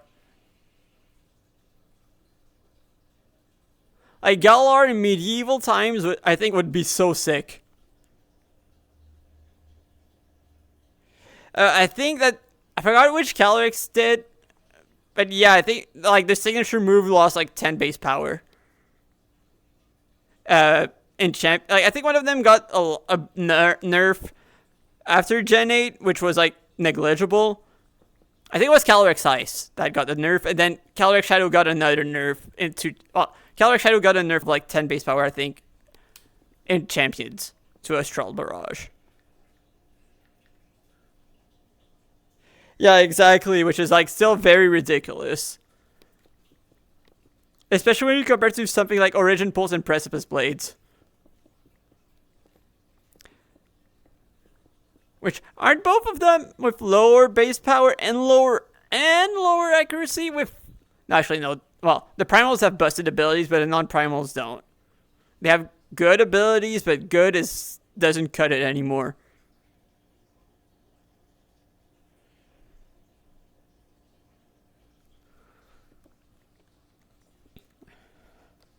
They should let me balance the game so that we play VGC 2017 forever. It's never going to beat VGC 20... Nothing's ever going to beat VGC 2017.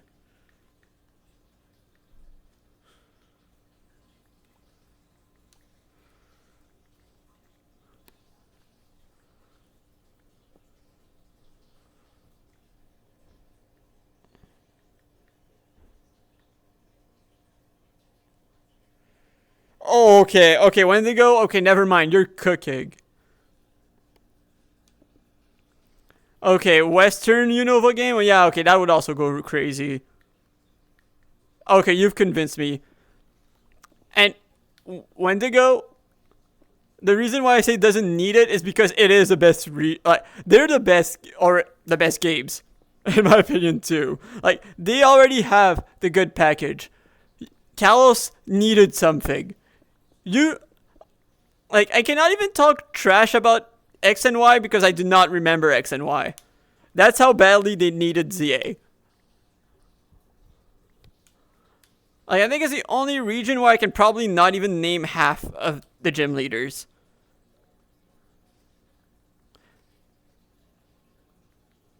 Or I might just barely be able to name half of the gym leaders.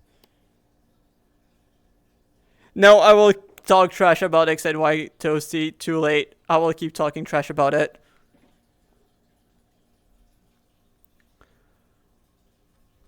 The Pokemon designs are really good. The region itself, the story itself, yeah, extreme, easily the most forgettable. Like there's a lot of X and Y that feels way too rushed. Like I want to like it, but I don't. Like the main thing that I will forever give it props for is that it was finally like the first step to making competitive more accessible.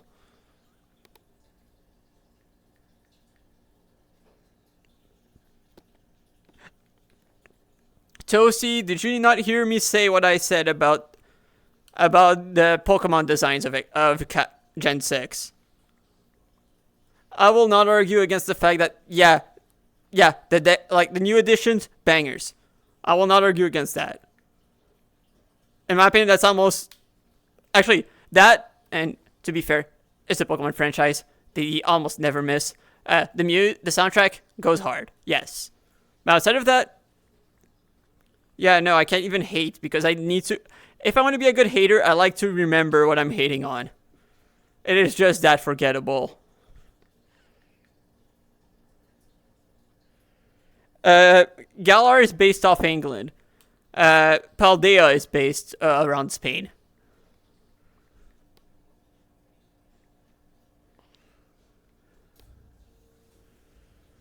Exactly, Matt. And that's why I think that when I found out that okay, they skipped Unova to do CA, I was like, okay, yeah, honestly deserved. Like I said, it's not like I even want to hate Kalos. I don't even want to hate it. And technically I don't even hate it. I just don't even remember it because it is that forgettable.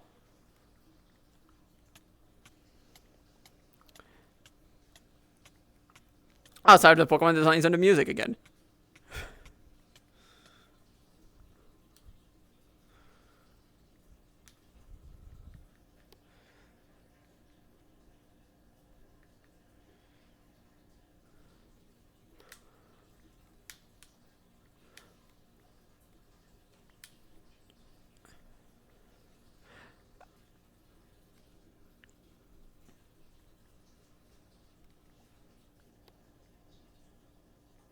I agree, Wendigo. And I'm definitely not biased because I'm Canadian. We definitely need one.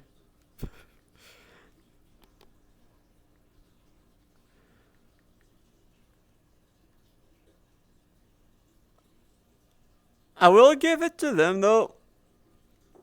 Australia region, cool idea. I'm excited to see that.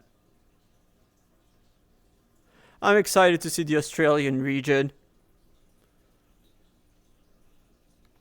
Oh, I need one lord in this, huh?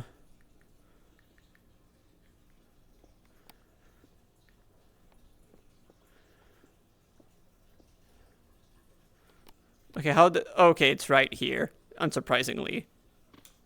Now it's time to break it and time to replace it. New spot. New temp spot.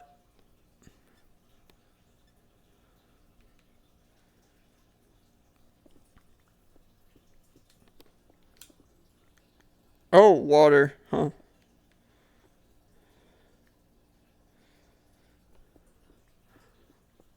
cold half of the year. I think that's the only correct answer. It feels cold half of the year.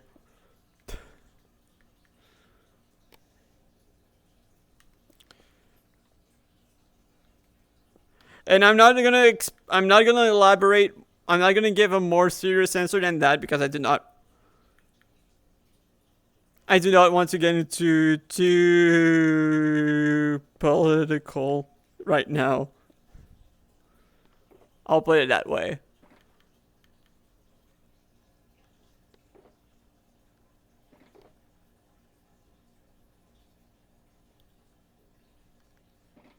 Okay, let's place that one. What time is it? Okay. I think I've still got plenty of time.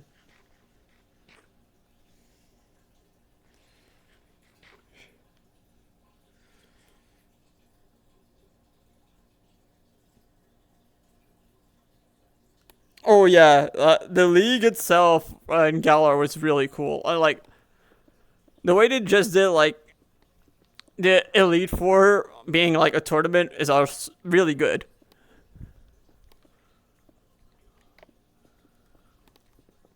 Like it gave the most like, oh yeah, like this is like competition.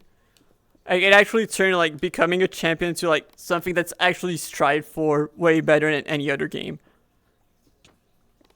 And it is like at least, and when it comes to like competitive arenas, I think it is the coolest one. Then again, the world specific arena in Gen 7 is probably really cool, but we never saw it for more than a turn because terrains back then just completely overrid the arena. But fun fact, there are special arenas in the Gen 7 games, like PvP arenas just for worlds, and like one specifically for worlds and one for worlds finals. And I got to see that arena on my own cart.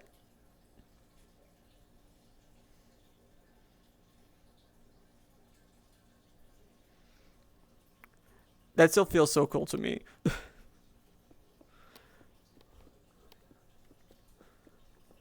I miss when there was the World's Finals theme. Like when there used to be like the Champion Blue remix for the World's Finals. And that you'd unlock it for your cart for your game if you were competing in World's Finals. Like, or what they did in Gen 5 with the Pokemon World Tournament, where like the previous year's top 4 at Worlds was in the game. I think that was also so cool. I wish I did bring stuff like that again.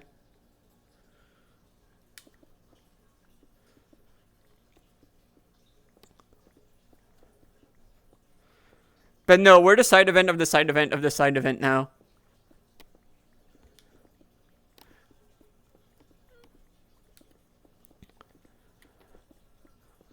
We're the side event of TCG, that's the side event of Pokemon XP.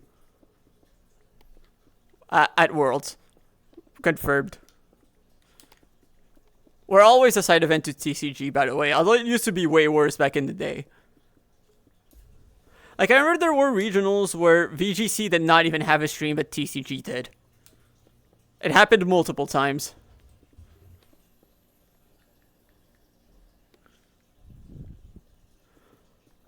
Or the one time, like the first time I went to Toronto regionals, TCG was playing in the ballroom and VGC was playing like in the hallway with tables that were basically that large. We barely had enough room to put both of our 3DSs.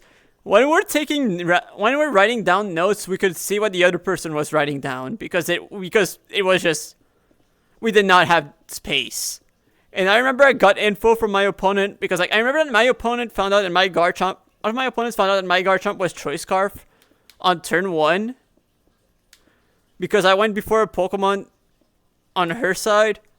And because I found out that she knew that my Garchomp was Choice Scarf, I knew that her Pokemon was Choice Scarf because that's the only way she would have known that my Pokemon was Choice Scarf.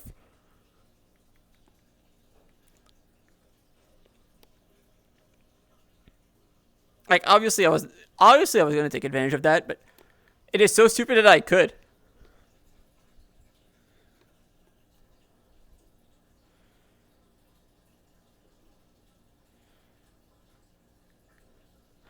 Toasty, I think that the main reason is like the money barrier of entry, like,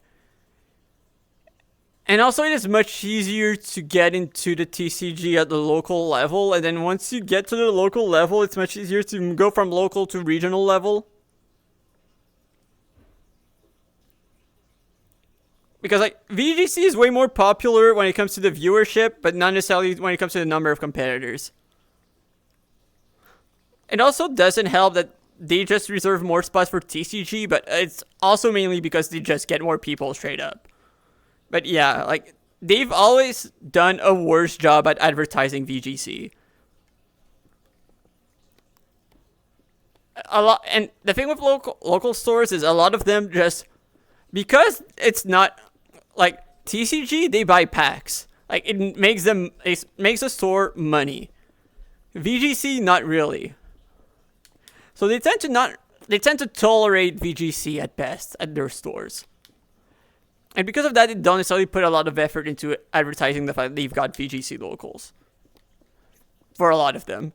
And because of that, it tends to, like, slow growth a lot, because without a local scene, people don't necessarily build the confidence to go to regionals, or, well, knowing people is the best way to make your regional trips less expensive, because you can split room, you can travel together. And with those connections, they start at locals. You don't have locals, you don't have people to travel with.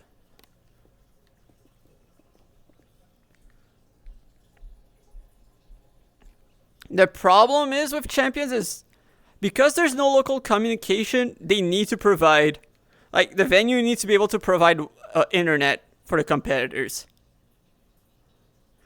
And a lot of them don't want to.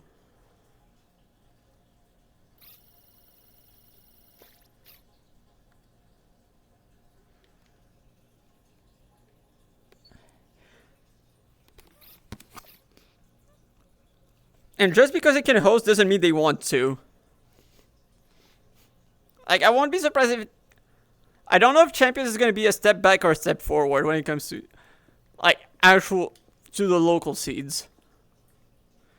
Because, like, at least before they changed it to leagues, like, that VGC event had to be hosted through leagues, like, it was possible to be, like, a VGC centered, or, like, mainly VGC focused judge, and be able to, like, you know, host events in, like, a library, or even esports centers. Like, I know that, like, where was it again? I'm trying to remember where it was. Somewhere in Ontario, there was one of the local scenes always hosted their locals in an esport arena, but because of the fact that you have to be hosted in leagues, and one of the rules to be approved as a league is you need to sell TCG products, they couldn't host anymore. They couldn't host locals anymore. And the TCG, and in that city, none of the TCG stores that already hosted TCG wanted to host VGC.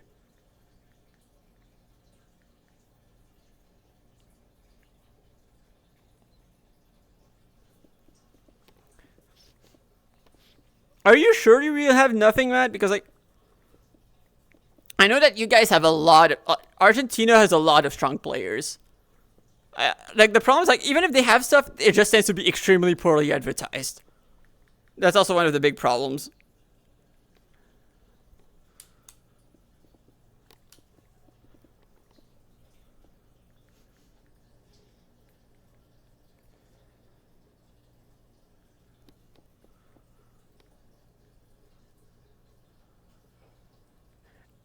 And Wendigo, sorry for just ignoring that. I missed the message, but... Why do you mean frightened to become one?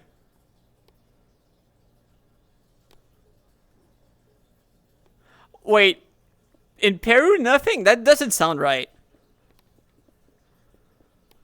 I know that they tend to have at least one special event a year, because, like, I know a guy who's pretty good from Peru. Actually, I know a few. I knew a few that are pretty good from Peru. It's just that it tends to be very poorly advertised. And again, like, unless you're, especially in a lot of those, in American countries, if you're not living in the big cities, you're not getting anything. Then again, it's also the case in basically anywhere, honestly. If you're not living in a big city, you're probably not getting events. You have to travel way too much. Like, I don't know how much time I spent on the road when I was active as a player. Like, it was an absurd amount of time. Like, I've probably spent more time traveling than I have competing. Like, I've probably spent more time on the road than I have playing matches.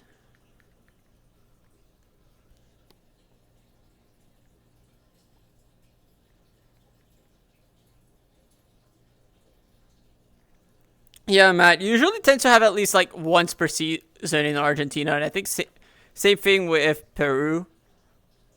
No, wait, no, wait, I'm confusing.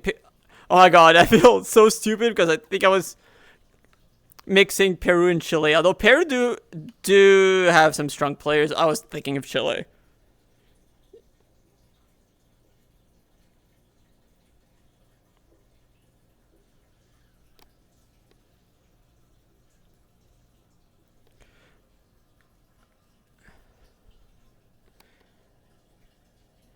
Uh, oh yeah, LAIC is always in Sao Paulo.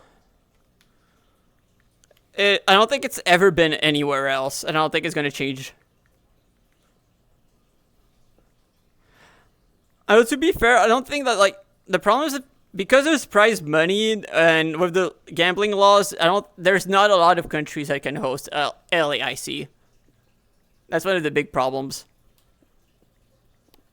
I think, ironically, that Argentina is like one of the only other ones that would be able to host one.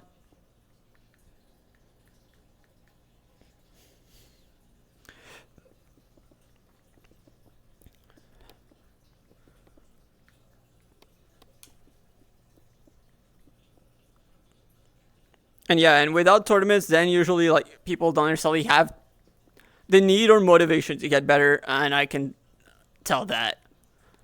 Like I remember when I started out, like there was only one guy who was actually trying to qualify for Worlds, and you could tell because like he was just leagues above everyone else.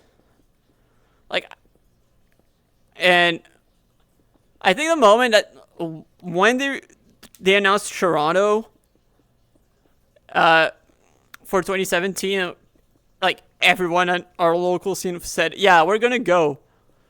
People started trying way more, and it showed.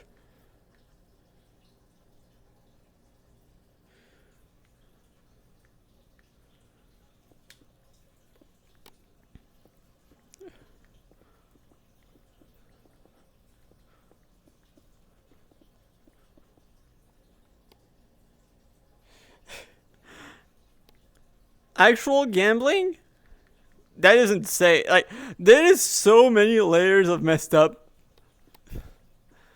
That is kind of funny and sad at the same time. Like it is so many layers. Poker, any other something else? I don't know why I'm asking this. I really shouldn't. I say I really shouldn't be asking. I did not ask anything. And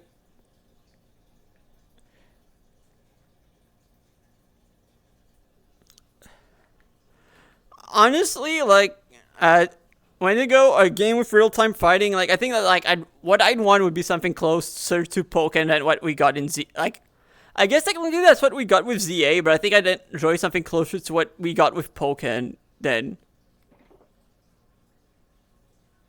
what we got with ZA.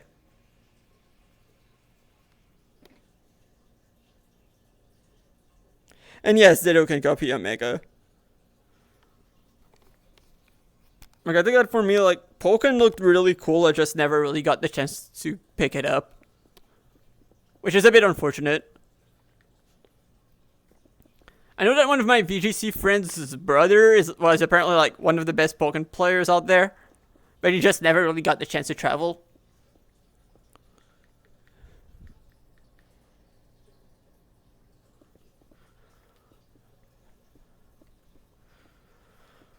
Not gonna lie, I don't think that most megas are worth using the Ditto slot for. Toasty, if you're asking me. Although it could be a funny answer to Floed, actually, if that's something you're struggling with.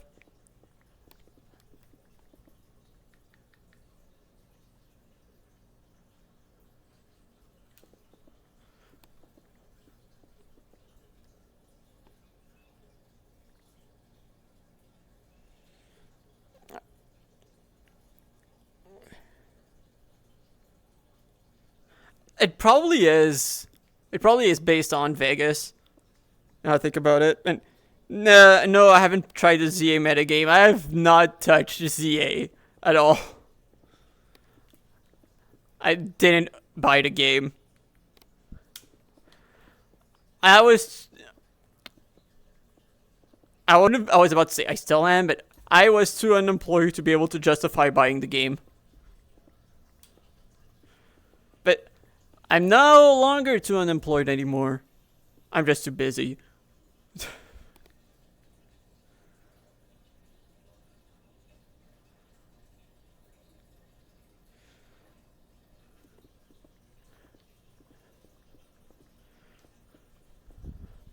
What have you been going through, Toasty?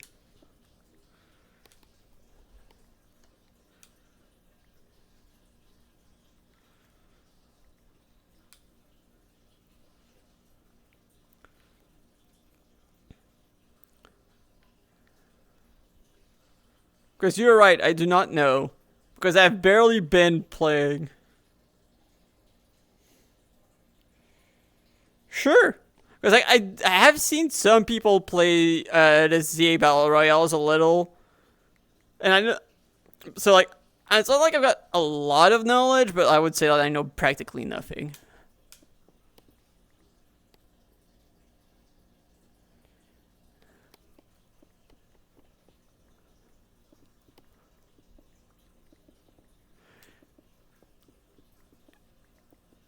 Also, I need to ask, does the champion's AI switch? Because I'm trying to figure out if the person I faced this morning with a Null Evolutions team was actually a bot or not.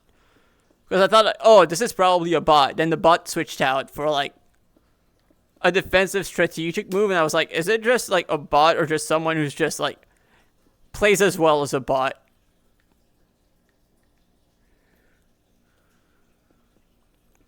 Because I thought that the AI normally never switches.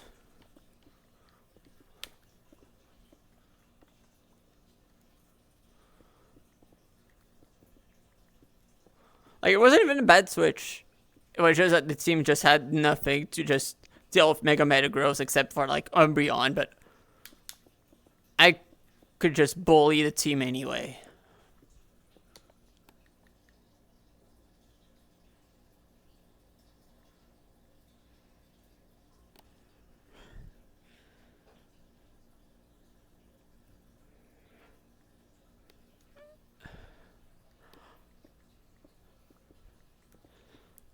No retreat is the main thing that confuses me because I have no clue how it behaves in ZA. Are you actually not able to switch out like you are in the normal games? Because I feel like that might be the main thing that I'd be slightly worried about.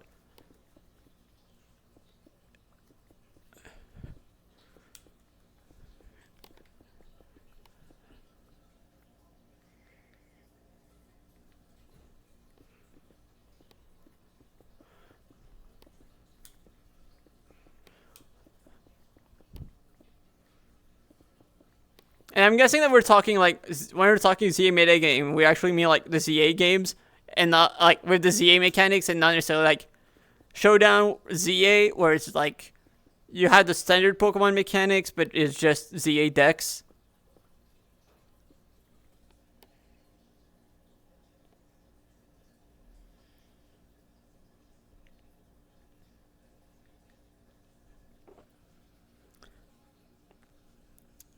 Wendigo, isn't that pretty much what Champions is, or am I wrong?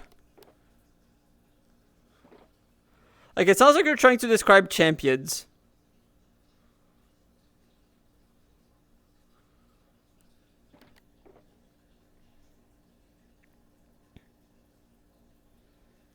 A competitive spin-off that basically sounds like...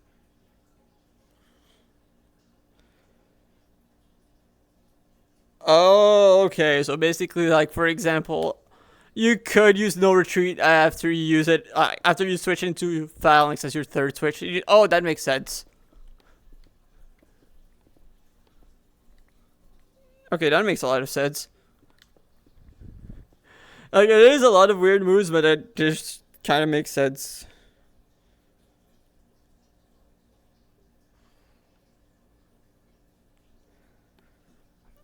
Oh, in the sense of contests. Oh, by competition you meant contests. Okay. Yeah, honestly, I think that it would be.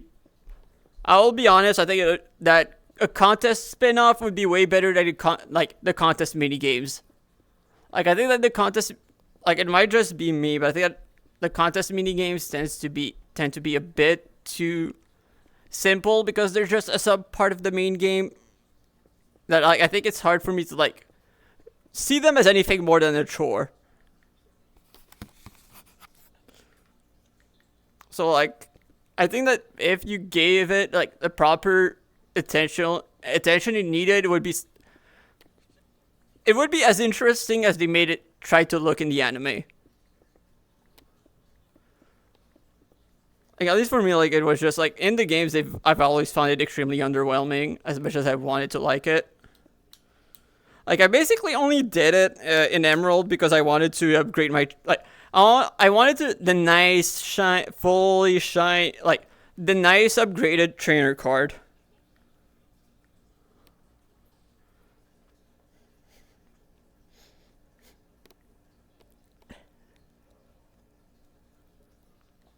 That is insane. Okay, the 10A sounds like insane. That the 10A sounds insane.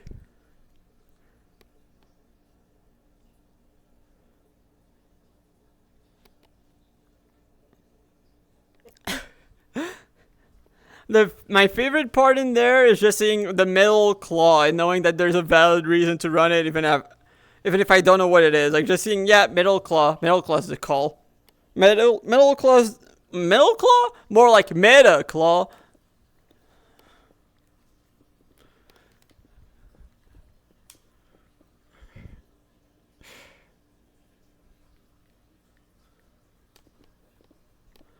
Or Wendigo. At least, actually, now I think about it, it sounds like you're just, like, you want Nintendogs, but as a Pokemon spin-off, which honestly would, oh, I would be so down for that, actually. Like, wait, Nintendogs, but Pokemon is basically Hey You Pikachu 2, but you actually add proper gameplay. Wait, yeah, no, you're cooking, Wendigo. You're cooking.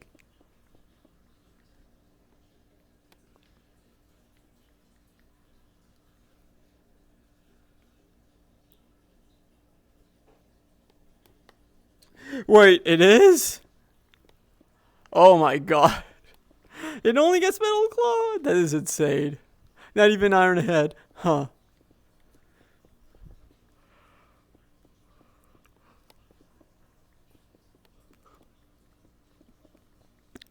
I...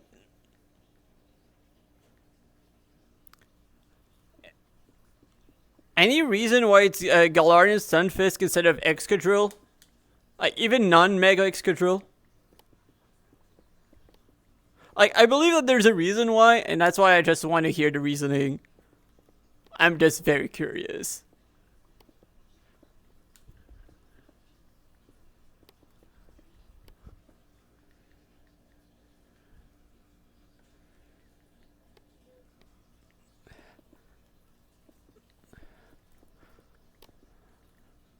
Oh, more water.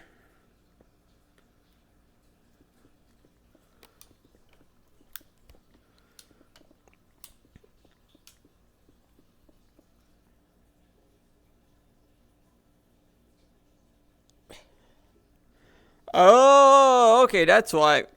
That explains. Because I do remember from, like, the little bit I've seen from ZA, yeah, Chandelure basically everywhere, so that makes sense. Like, it is so weird to say when you compare to how it's gone in VGC. Yeah, that makes a lot of sense. Or at least how it's been in Champions.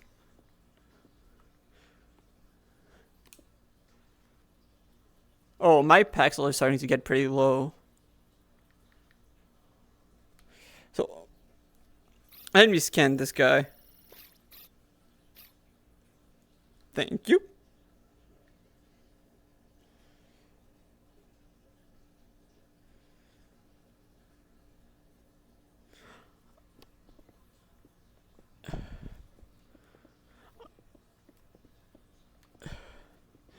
I mean, it is very funny when you consider it. It's a team of Galarian, Stunfisk, and the Dene.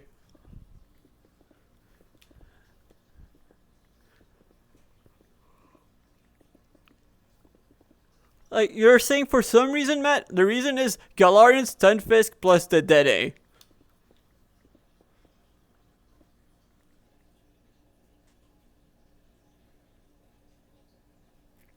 I do not know about the ZA about the Watchog meta in ZA. Tell me more. I remember that Watchog made day 2 at the Champions Grand Festival. That was so funny. She shouldn't have gone in the way. So I think I'm about, like, once I'm done with this row, I think I'm gonna be done for now for going through the pyramid scheme, and I'm probably gonna go back to fishing. Just because I don't want the Pexel to break. I'm probably gonna take some time off stream to just repair it.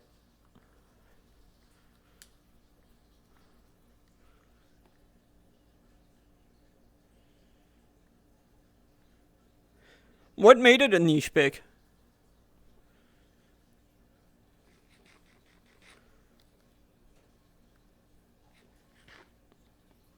What dropped the roasted leek?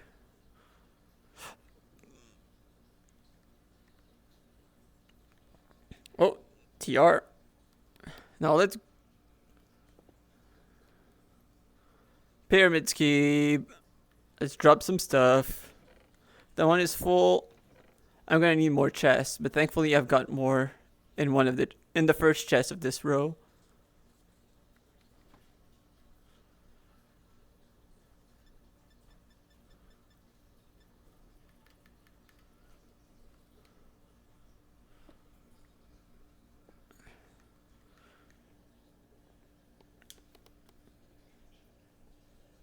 Oh.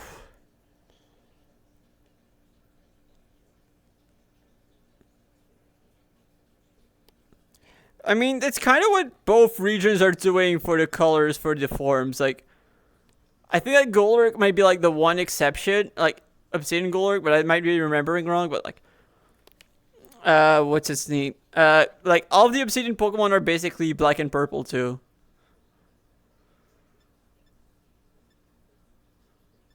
Like, it is just like the silent rule that they've given. Like, that they've said, like, that they've given to each other when it comes to the regional forms.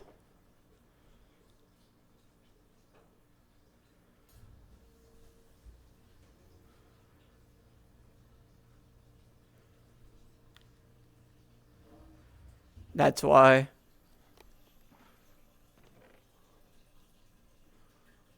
They are the color of their respective regions.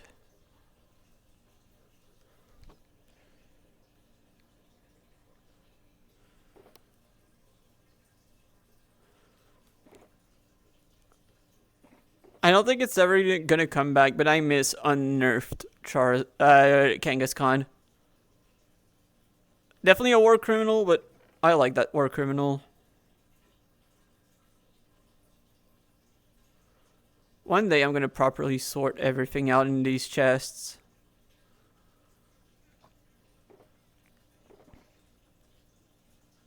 Is that day today? I don't know.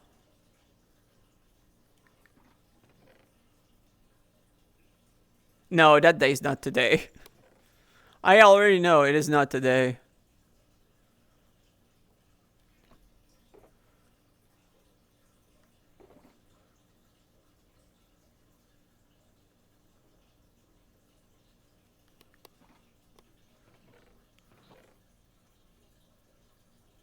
We're almost there.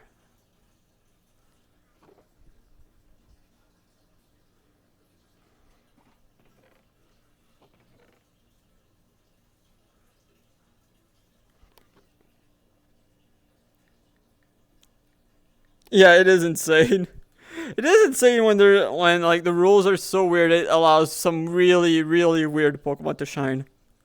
Or often looking at like which Pokemon are good in Go or in the TCG compared to VGC. Like when you compare what's viable in each game, it makes the other like it looks insane from the other game's perspective.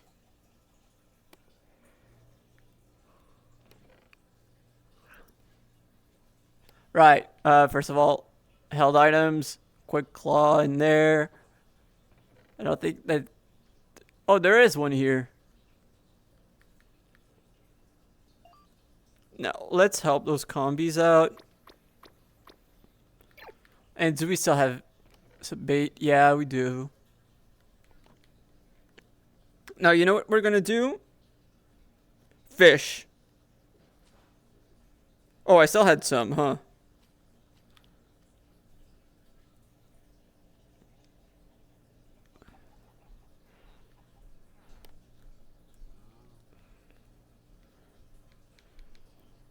Do I go fishing here or do I go to the other spot we were at earlier? I think this is gonna keep the honey farm loaded, so I might just fish here. I don't know if it's just large enough to just give me treasure. Because I do kind of want more bottle caps.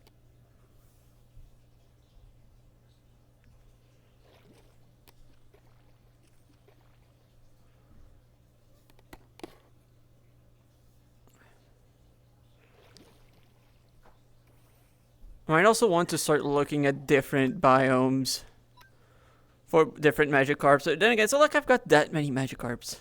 It's like I don't think I'm going to be running into a duplicate.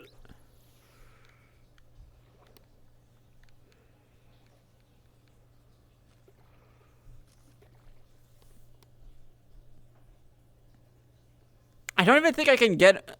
I can't even get a Master Ball.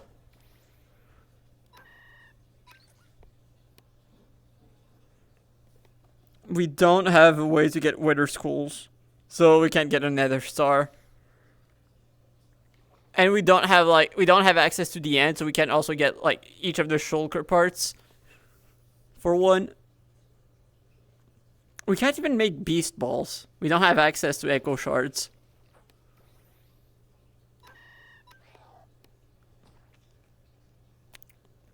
It's okay. It's okay, Zopi. We're gonna be suing. We're gonna sue the person who hosted the event for the lack of access to ancient cities. We're gonna sue. We're gonna sue based on discrimination.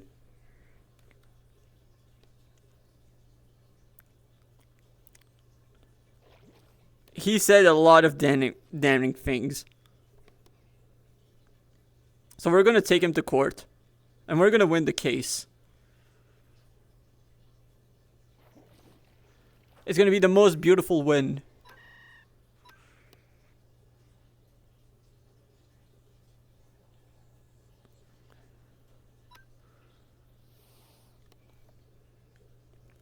I can't wait for the next...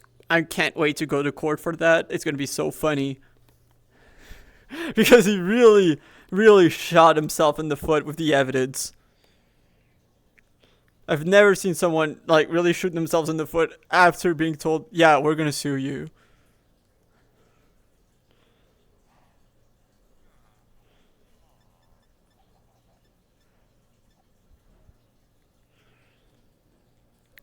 I don't think his lawyer is gonna like what he's gonna see.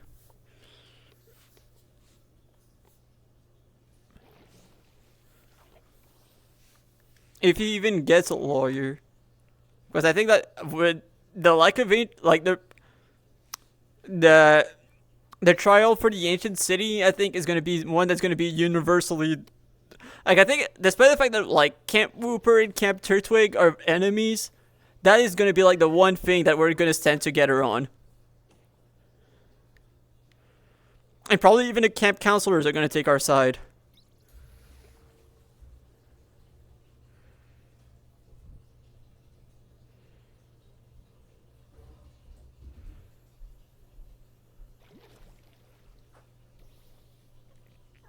I wish I could get like one of the nicer, like one of the more uniquely colored Magikarps as a shiny. I think that would be pretty cool.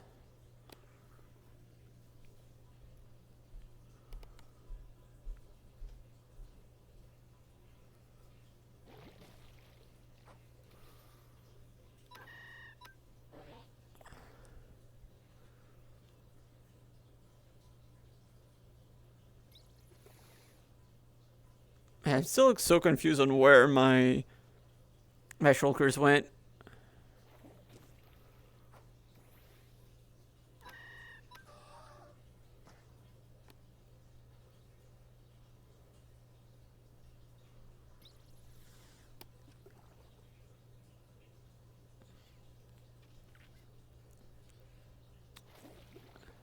It might have been Macula now that I think about it.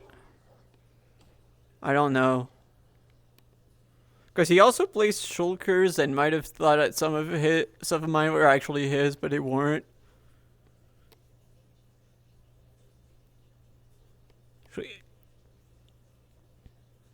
Yeah, I'm gonna see when I lost them.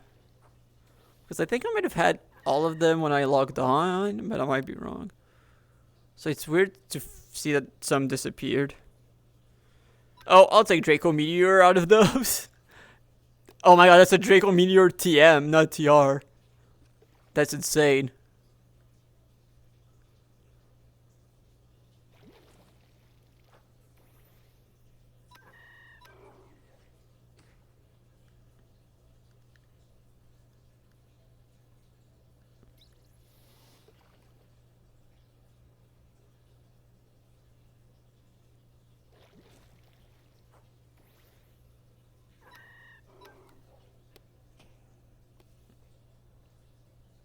I both love and hate Draco Meteor.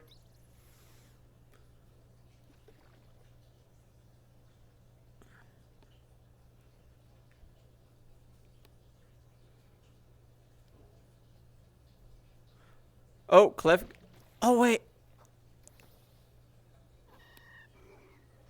Just to make sure that was not a shiny, right? I don't think it was. I don't think I heard the shiny sound. And yeah, I don't see the shiny sparkles on the minimap. I think I want to catch this Flamigo, actually.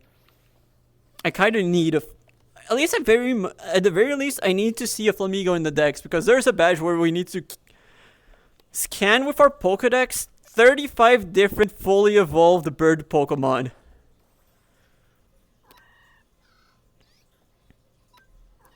And Flamigo is definitely one of them. Like, I wonder if the different squawkability forms count separately, because if they do, I think that's going to be one of the ones I need to catch. Well, like, all of them I'm going to have to catch.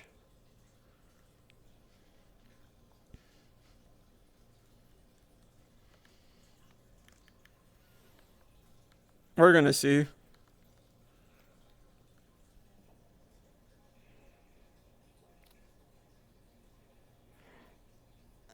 Yeah, Cobblemon Vocalize, I saw it. That just looks so cool, but there's no way I would use it.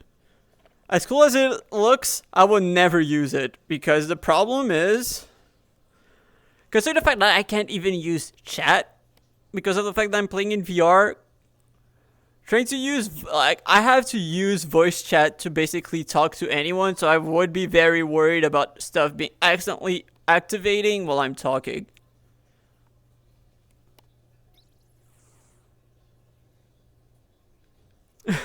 That's a good one, Toasty.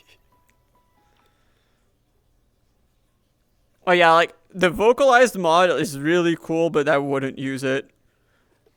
Mainly because of my... Oh, I can't use... I can't use chat. I don't know how to read. As I like to say.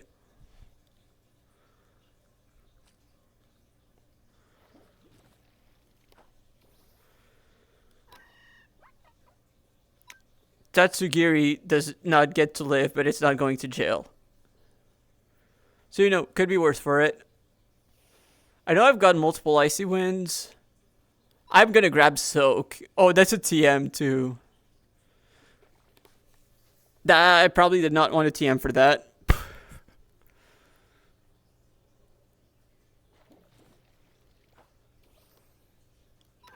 I still want to fully level up my Breloom.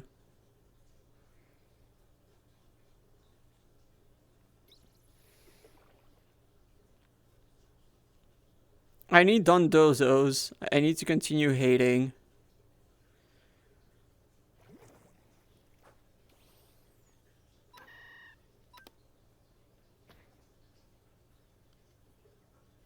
I still kind of need a Toxic Orb.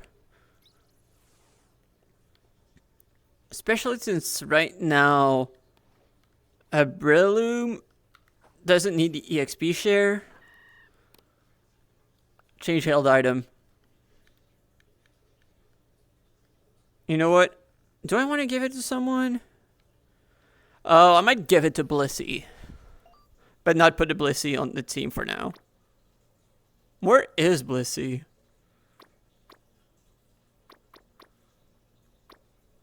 Oh, there it is.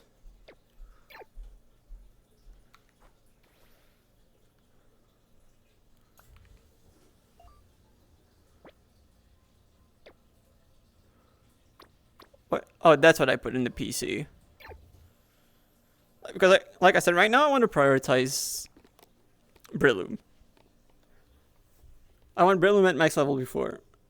No Wendigo, because I cannot nickname in I very rarely nickname because I need to switch to desktop to be able to nickname. So I save the nicknames for very special occasions. I nickname Raikkonen, and I nicknamed the Shiny Squirtle 007 because we needed me to nickname it for the team bonding event. And I was like, you know what? I have the perfect nickname for this guy.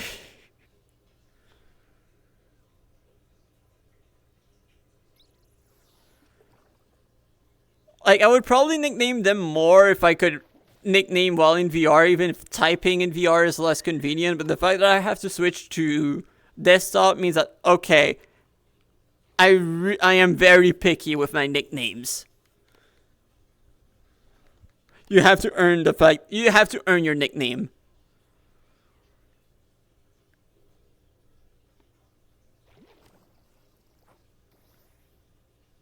And let's be honest, the only two with nicknames have completely earned them.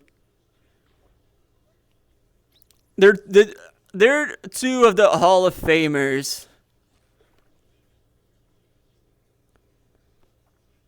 He was part of the Squirtle squad. Wendigo, basically, he was the coolest shiny we had when we needed to show off the coolest shiny, and then for the 3 shinies that best represented camp, that Squirtle was part of the 3. That Squirtle came in clutch. That's a Hall of Famer right there. It is the best. It is the best of the Squirtle squad. It prevented forest fires. And Raikkonen, well, I don't think I need to say more about Raikkonen. It's a champion. It's a 2-time world champion.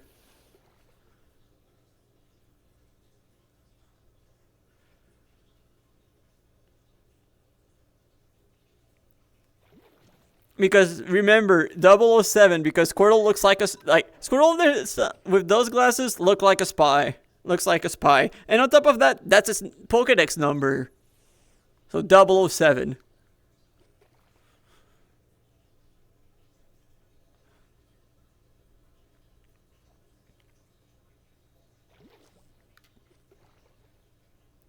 Some of them on my team kind of might deserve one too, but I haven't had something that I've been completely sold on yet.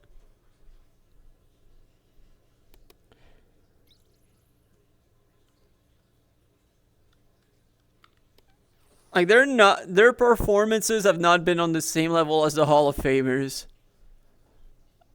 Like, I think the 4 I brought to the first clash probably earned the nicknames. And I'm probably going to have to think of some. But actually, maybe Cyclizar and Fortress. I've earned one. But for me, they not nicknamed immediately. The nicknames are earned.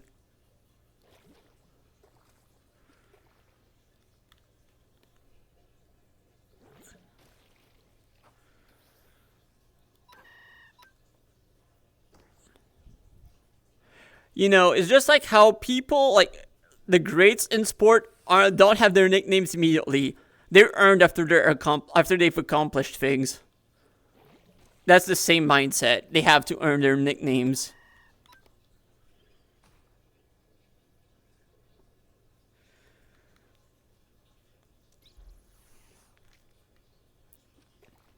I have more than 3, but I am picky.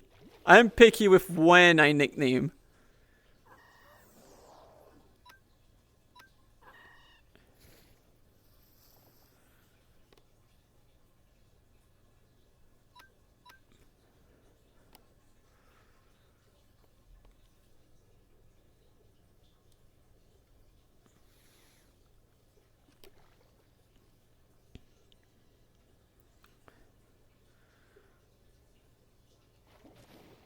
There's a Dondozo. That one's going to jail. That one's going to jail.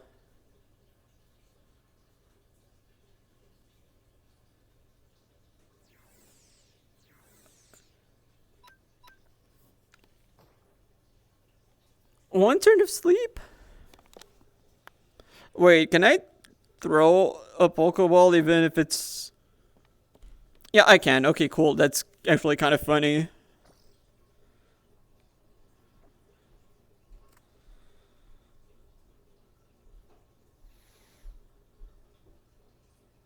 Oh, good night, Saxo Sweet. Thank you for hanging out. Like, even if it was mostly lurking, it is still very appreciated.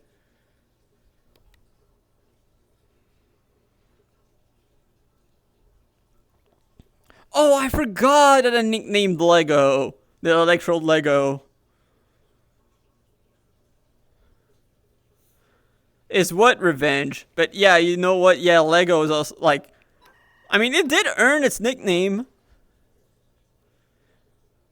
It did earn its nickname. The fact that it started performing after we put it in the box of shame. For those who don't know, that's box 67. It started performing well.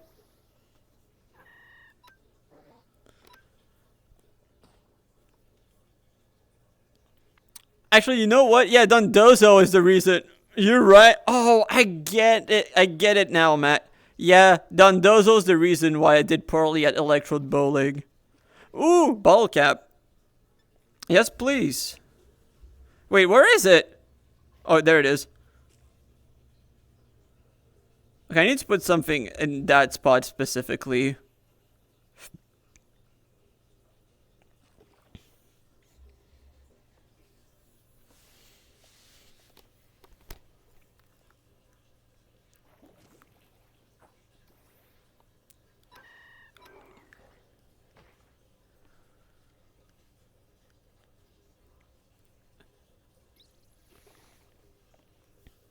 Man, I'm so excited for more racing today. I love racing. Especially considering that I know it is probably going to be the last racing event. I'm going to miss it so much. I'm going to miss racing so much. It was so much fun.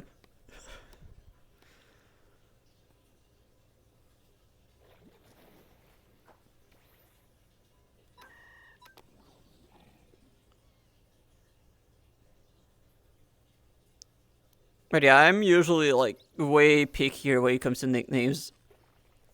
You will not see me nickname much.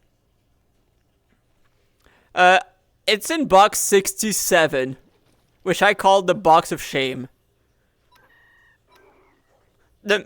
I put it in there after the first round of Electrode Bowling, after I was one of 3 people who did not make it through. Then after I put it in that box, it started performing really well. So I started naming it. I was like, okay, that's an Electro that unironically likes 6-7 jokes. That I have to nickname it Lego. Ice Spinner, but not for. This is not for Bronzong, Matt. This is not for Bronzong. It was. At least as far as we know, it is pure RNG, but there might be some ways to affect the Pokemon behavior that we just don't know about. Magic is just science that we don't understand yet, So that might be what's going on with the electrodes.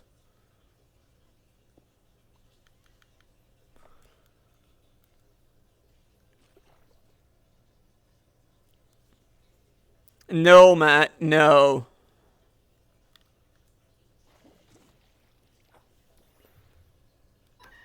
Bad, Matt, no. No, Matt, no. Bad.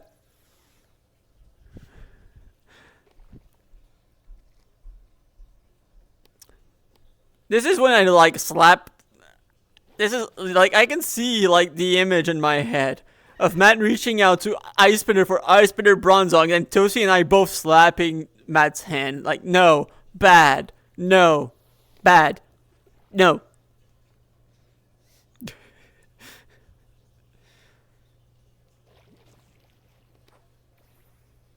Oh wait, I need this guy. I need Golduck. At the very least, I need it in the decks.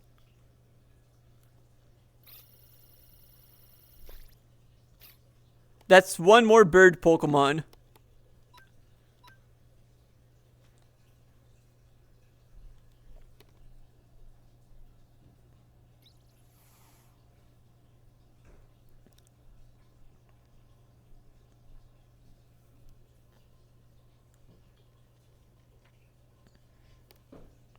Uh, I think I don't remember if I talked to Vert about it. I think that Vert is in favor, but he just doesn't know if he can or not. That's the main problem for Vert. Because like quite a bit of the stuff that's on the server is stuff commissioned by Iman25, and that probably we can't really use in other projects. So that would be why he might not say yes. It wouldn't be because he doesn't want to, but because he can't.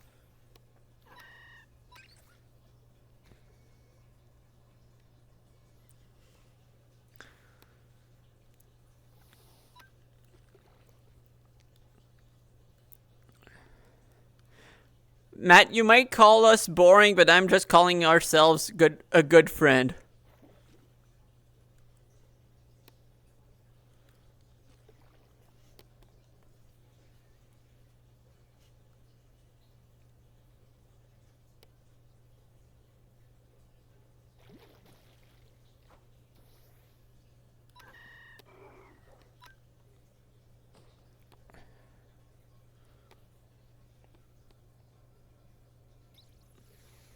Matt, don't you want to win?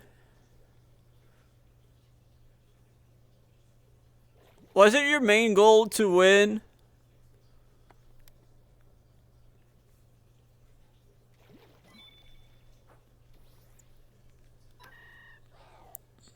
Because if your goal was to win, then yeah, no, we're being good friends.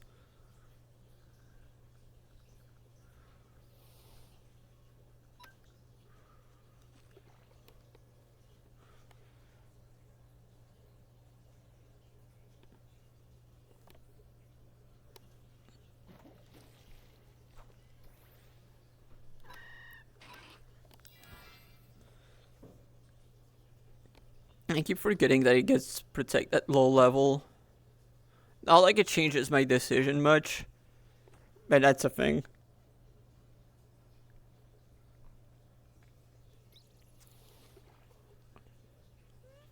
Matt, it creates more problems than it solves.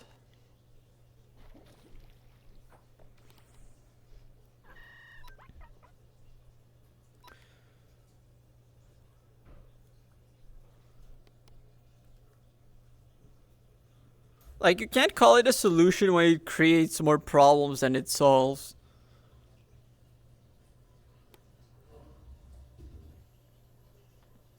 Yeah, when they go, I am in the Origins Discord. There's no way I would be on Origins without being in the Discord.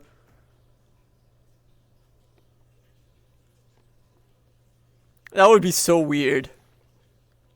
That would be so weird. Honestly, that sounds like something Grunkies would do, actually. When you think about it, that would be something Grunkies would do.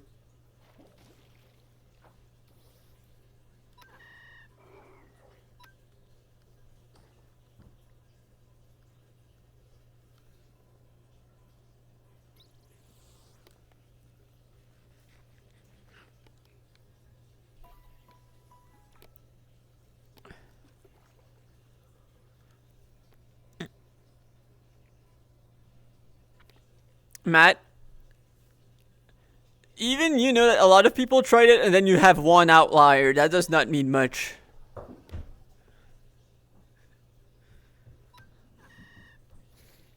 Another war criminal. Let's put him in jail. Let's put him in jail.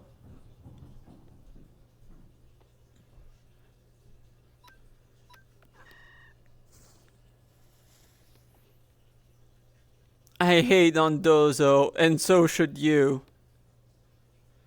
That's a weird looking fluttermane.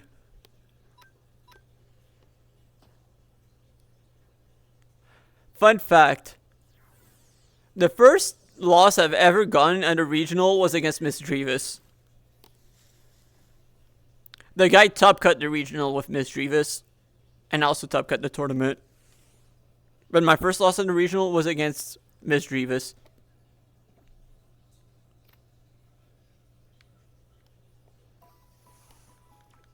Which is insane looking back. I mean, even back then it was insane. But especially insane looking back. The first fluttermane result.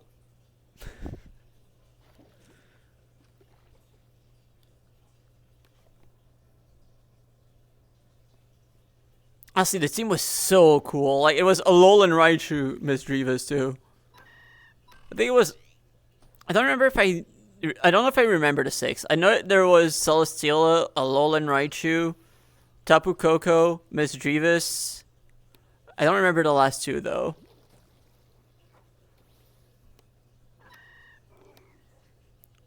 Was there Arcanine? I feel like he was not a big... I feel like he wasn't a big Arcanine user, though.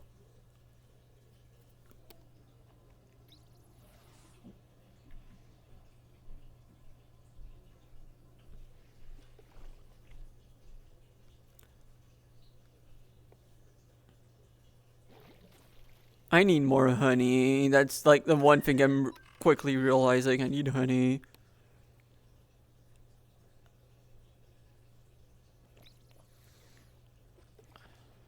Like I said, I also need wood. I need a lot of things, honestly. I should take some time to build my idea for a base. Especially since I need to edit anyway for like the court case. And also looking at where my shulkers went. I need to check when I started stream to see if they were already there. Like, if they were already gone or not. That's already going to be a good spot to check. Like, it's going to be a good place to start.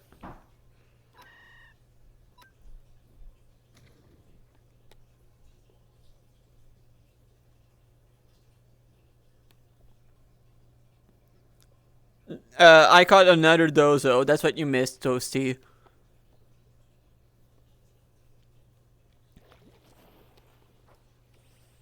Remember, you don't hate Dondozo enough. I don't care how much you hate Dondozo, you don't hate it enough. That includes me too. No one hates it enough. It should be more hated.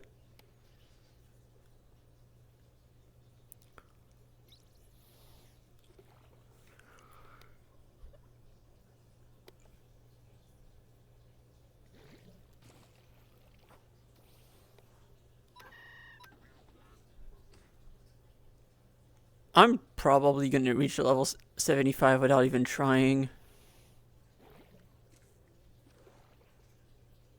I don't need name tags, we already have so many.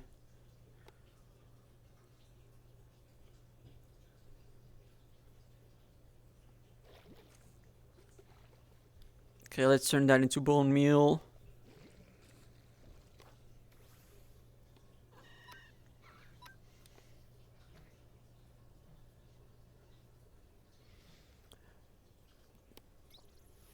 You see, I do not hate King Gambit that much. Like I said, like I have a very love-hate relationship with King Gambit. I do like it quite a bit, but yeah, it has a lot wrong with it. But Dondozo, though...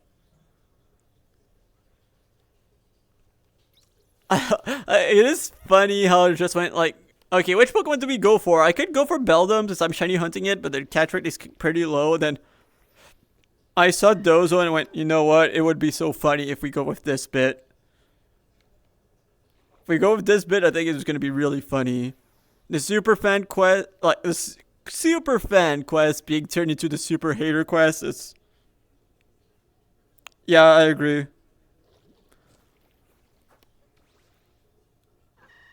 Yeah, I was gonna say Toasty. I feel like Choppel is probably the best item on it.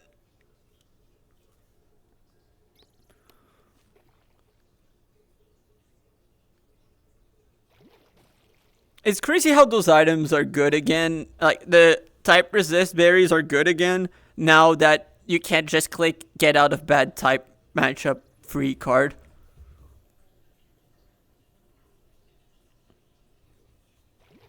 I mean, yeah, Black Glasses was never gonna stop being popular. That doesn't mean I think it's better though.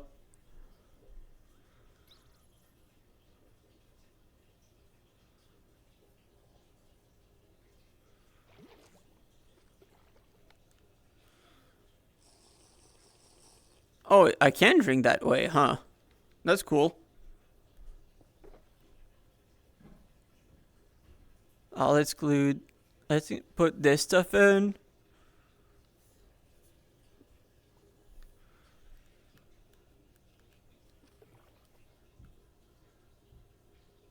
Yeah, yeah, that really was something toasty.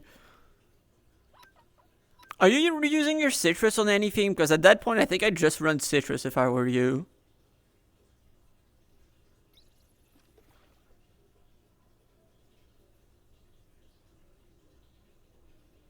At least with how you were running Raichu, I think I'd just run the citrus. Okay. Oh, oh. I see one TM.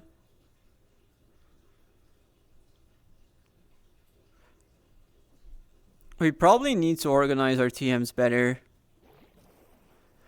Oh, another war criminal. Everyone point and laugh. Ha ha ha. What a bozo. Down with Dozo. Down with Dozo. Ha. Bozo.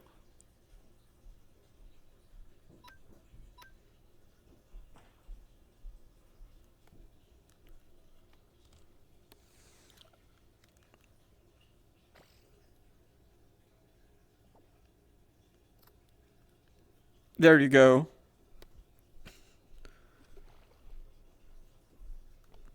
This is the kind of treatment Dozo deserves. As long as we're all on the same page.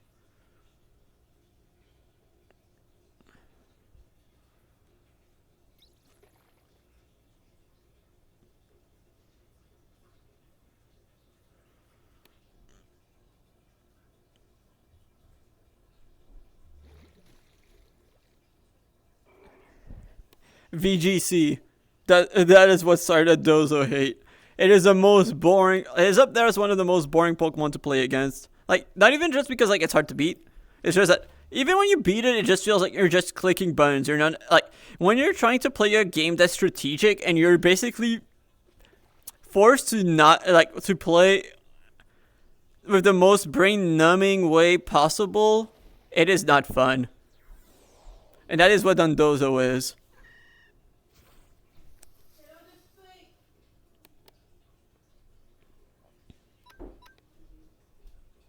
Okay, so I'm gonna be ending the stream about now. I'm gonna see if there's someone I can raid into, and yeah, I'll see if I'll stream the second round of racing. I doubt it, but I'm gonna see.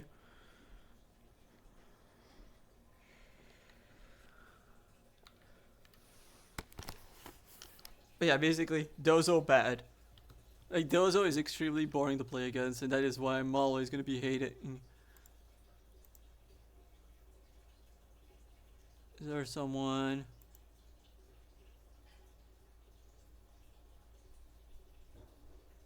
Oh!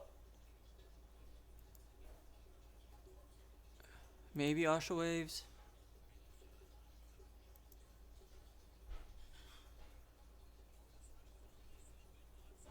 Who else?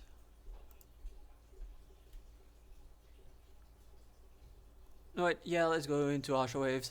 Like, I don't think he's doing. Yeah, no, he's not doing.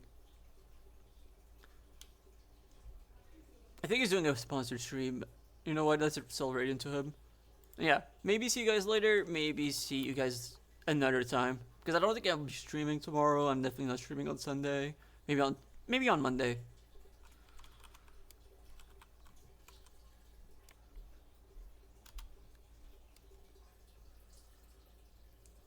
And unfortunately, I can't rate on YouTube yet because I'm not in a partner program. So yeah, see you guys.